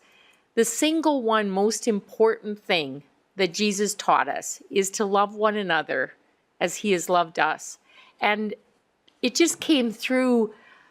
Your report was very emotional for me, because I do believe we've come so far in our journey to putting action to the words, all are welcome, all belong. And I'm going to leave it at that. And our chair did a beautiful job of thanking you for your important work. But truly, you have my support so strongly in the ongoing efforts to make every child feel welcome and secure. Thank you very much, Trustee Ingle. Trustee Taber, you're next in queue. Go ahead, please. Thank you, Madam Chair. And this is very fitting for the last report of the 2024-2025 school year. And I got to thank you, Manager Telerenko. That was incredible, as well as all of the report, the whole thing. And it basically sums up Catholic education and why we fight so hard to protect and preserve publicly funded Catholic education. And, you know, we have always welcomed everyone in a safe and caring, inclusive environment. Is it perfect? No. But do we give up? No. And we constantly seek to improve it. The best thing is it fulfills the mission of Edmonton Catholic Schools. Like, it provides a Catholic education that inspires all students to learn, however that is, as we saw earlier, and prepares them to live fully and serve God and one another, because we all belong. This report is a strategic plan to celebrate diversity, because we are all diverse and deserve dignity, decency, and what's better is that we do it in a Catholic social teaching every day. Awesome. So thank you, and I think this report, I support it as well. Thank you very much. And seeing no one else in queue, I'll turn it back to you, Trustee Ingle, should you wish to close your motion at this time. Thank you for the presentation, and thank you for the important work you're doing. I think that nobody can be successful if they don't feel they belong. So Thank you very much. And at this time, we will call the vote.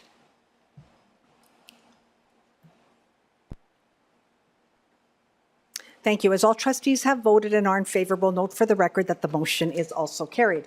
We will now move on to 3.2, Social Justice in Edmonton Catholic Schools Report 2024-2025, and we'll turn it back over to you, Chief Superintendent Anderson.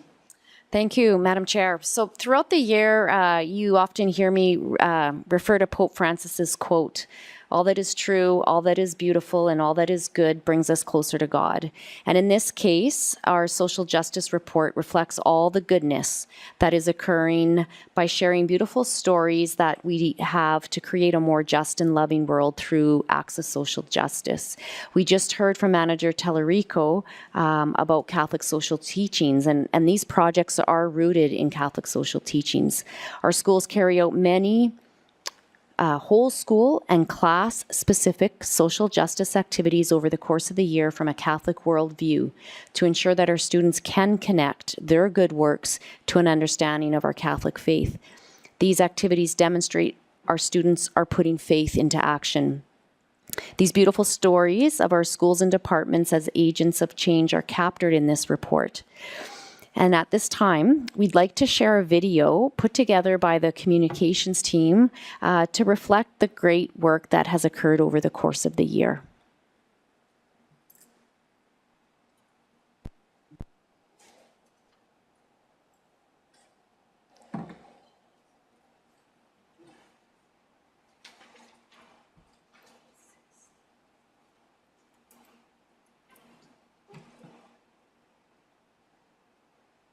Loved and safe. Everyone is able to feel safe and be who they are, so they can try new things and be encouraged to grow and then give back to others to do the same. Like, love your neighbor as yourself, as the Bible says, because you should always want to give more than what you can take. I think it's important to give back to the community because the community was there for me first.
Just seeing these, yes, thank you. Just seeing just a small glimpse of all the great work, it's hard not to get emotional just knowing the impact that our schools and sites have, their loving contributions to our schools and communities and beyond. And so our recommendation is that based on the evidence provided in the Social Justice Report 2024-2025, the board determines that the following quality indicators have been met as per Board Policy 12, Appendix B, relative to the current evaluation period. Quality Indicator 1.1 and Quality Indicator 1.3. Thank you very much, Chief Superintendent Anderson, for this extraordinary video and attached report, of course. They say a picture is worth 1,000 words, and obviously this video is very reflective of that expression. And now it's my turn to ask for the Kleenex box. But what's truly remarkable is that this video is so telling. It's so telling of our remarkable Catholic identity that we have as a school division, and not to see just a few, but all of our schools depict beautiful stories of our students and staff as agents of change. I guess that's the best way to say it.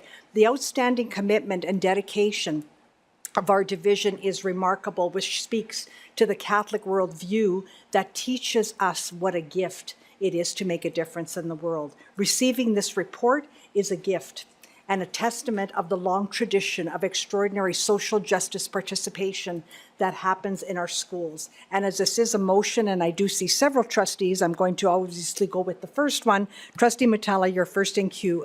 Go ahead, please, to make this motion. Thank you, Madam Chair. I move that based on the evidence provided in the Social Justice Report 2024-25, the board determines the following quality indicators have been met as per Board Policy 12, Appendix B, relative to the current evaluation period. Quality Indicator 1.1 and Quality Indicator 1.3. Thank you very much. Do you wish to speak to your motion? Yes, I do. Thank you, Chief Superintendent Anderson, for this beautiful video that we just saw. This report never ceases to amaze me as to the number of social justice projects and fundraising our student, staff, and community are involved in. Our schools and staff carry out many social justice activities from a Catholic worldview to ensure that our students connect their good works to an understanding of our faith. Even in our smaller, poorer schools, they all participate and give to each other in many ways, such as stocking trees for the homeless, making cards for seniors, or helping the neighborhoods. Go visit the seniors in the neighborhood, even shoveling sidewalks, they do that. It is such a blessing to read this wonderful report that we read, and then thank you for the video, and thank you for all the administration, because they are supportive of all this, our staff and students for everything that you do, because for what you do to the least of our brothers, you do for me, unto me. So thank you, and thank you, Sandra, for. Thank you very much, Trustee Mutala. Trustee Harris, you're next in queue. Go ahead, please. Thank you very much, Madam Chair. I think this is actually one of my favorite reports that we get on an annual basis, as it talks about, the ripple effect, of course, into the community, but it also speaks about the example that is set by our students and for our students by our wonderful staff. It's so interesting that we had the presentation a bit earlier where Sandra Tallarico spoke about our Catholic social teaching and, wove her way through this. And so much of that you can see as well in this. As I say, it's very fitting to have this, I think, as the final report that we're seeing for this year. I want to express my deepest thanks to all who were involved for these amazing works. Thank you very much. I would have to concur, Trustee Harris. I think that, yes, the report is amazing, but the accompanying video that comes with it is just so telling. And it's emotional. It pulls at the heartstrings. So kudos to all involved for bringing this forward today. And I don't see any other trustees in queue. Trustee Mutala, I will turn it back to you should you wish to close your motion at this time. No, thank you. And we will now call the vote.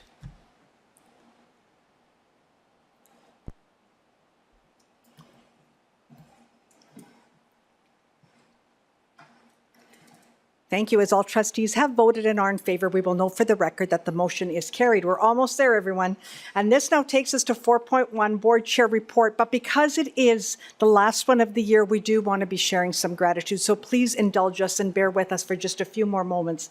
As the school year comes to an end and we prepare for the much anticipated summer break, we celebrate a mosaic of achievements woven with faith and threads of culture and community. And June is a month that is not only full of milestones and memories, but also allows us to reflect on our collective journey, which is what we did here today as an Edmonton Catholic community of hope.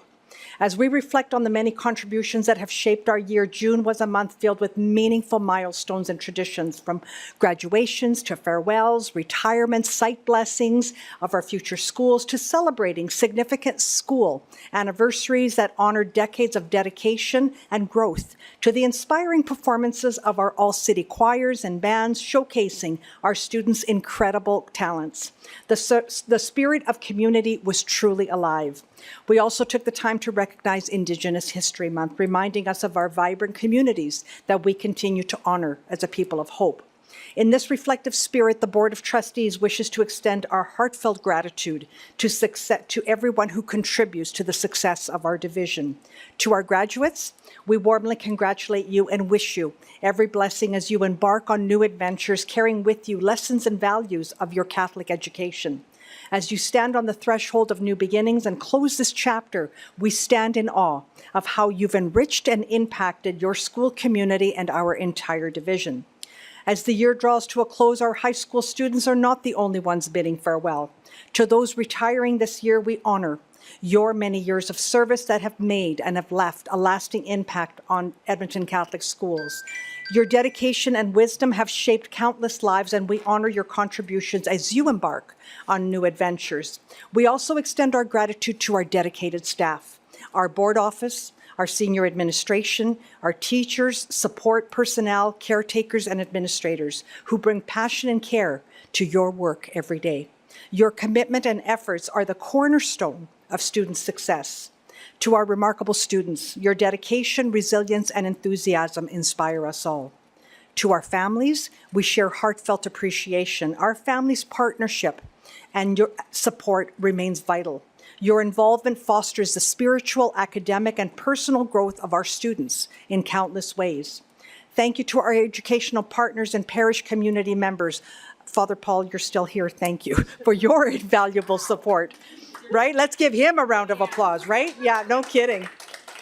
And of course, last but not least, our Chief Superintendent, Lynette Anderson. We express deep gratitude to you for your unwavering leadership and commitment, and we look forward to our continued journey of growth and excellence. As we move into summer, we wish everyone rest, renewal, and joy, and we pray for our continued journey in the coming year, growing in faith and learning in one community as people of hope. And it is with pride that I read the recommendation for the record that the Board of Trustees acknowledges receipt of the Board Chair Report on hashtag ECSD Faith Inspires May 23rd to June 12th, 2025 for information purposes. And on that note of all that we're grateful for, we will turn it to 4.2, Chief Superintendent Report, and over to you, Chief Superintendent Anderson. Thank you, Madam Chair, and I echo a lot of what you said in terms of gratitude for everyone. And just as the year does come to a close, I just would like to highlight a few things that support our work in our division priorities. And so under Living Our Faith, we know that June is a busy time in terms of liturgical celebrations, and this week we had a site blessing, which was a joy to be a part of, and we look forward to 2 more sites, more blessings next week. And these celebrations and of Thanksgiving and blessings for our Catholic schools is an important tradition for us. Under Learning Excellence, we continue to enjoy celebrating students' gifts and talents. And 2 things I wanted to point out was our all-city choir and all-city bands for holding their spring concerts earlier this month, and everyone who contributed to the success of those events, as well as Yona Sistema through the Edmonton Symphony Orchestra, who offers lessons to some of our schools and that is also a wonderful way to support our students' gifts and talents. One thing I wanted to point out is, and thank, is Learning Services for hosting and launching the ECSD High School Writing Anthology here at Lumen Christi, and that was beautiful work of writing from 38 authors from our high schools in those students in grade 12, and so just a beautiful opportunity to showcase their work. Under organizational excellence, just many opportunities to meet with educational partner organizations, Alberta School Boards Association, the College of Alberta School Superintendents, our CCSSA, the Catholic Chief Superintendents, Metro, and Junior Achievement. There are so many partners that we lean on to do our important work. And finally, in embracing diversity, this month was National Indigenous History Month, and many thanks to our Indigenous Learning Services team who always come and forward with a great curated bank of resources and lesson plans and contests and videos and so on to support our schools.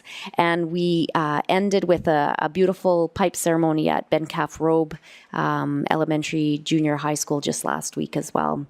And so the recommendation is that the Board of Trustees acknowledges receipt of the Chief Superintendent's report on hashtag ECSD Faith Inspires June 2025 for information purposes. Thank you very much, Chief Superintendent Anderson. And again, a beautiful explanation of everything that happens. Never a shortage of your commitment to ensuring the success of our division is rooted in faith. And we are blessed for your wisdom and of course for the wisdom of all and ensuring excellence in all that you do. There's never any shortage of all the many highlights that take place in Edmonton Catholic schools. And as this is not a motion, I do take pride in reading the recommendation for the record that the Board of Trustees acknowledges receipt of the Chief Superintendent's report on hashtag ECSD Faith Inspires June 2025 for information purposes. And this now takes us to closing prayer 5.1, and we will call on Trustee Tiber to please lead us in prayer. Thank you, Madam Chair. As we put ourselves in the presence of God, in the name of the Father, Son, Holy Spirit, Amen. Father, Creator of all, thank you for summer.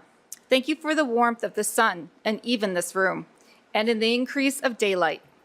Thank you for the beauty we see all around us and for the opportunity to be outside and enjoy your creation. Thank you for the increased time we have with friends and family and for the more casual pace of this season. Draw upon us closer to you this summer. Teach us how to pray and be a community of belonging. Warm our souls with the awareness of your presence and the light our path with your words and counsel. As we enjoy your creation, created in us, a pure heart and a hunger and a thirst for you. Through Christ our Lord. Amen. Father, Son, Holy Spirit. Amen. Thank you very much, Trustee Tiber. And I do see Trustee Engel next in queue probably to make a motion to adjourn the meeting. Well, Trustee Engel, the floor is yours. I just wanted to add some information and see if a motion to adjourn. Thank you very much. And we will call the vote.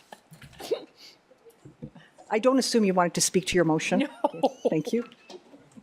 Trustee Harris will wrestle her down. Okay, thank you. And as all trustees have voted and are in favor, thank you. The meeting is adjourned. But before you take off, may we just thank you.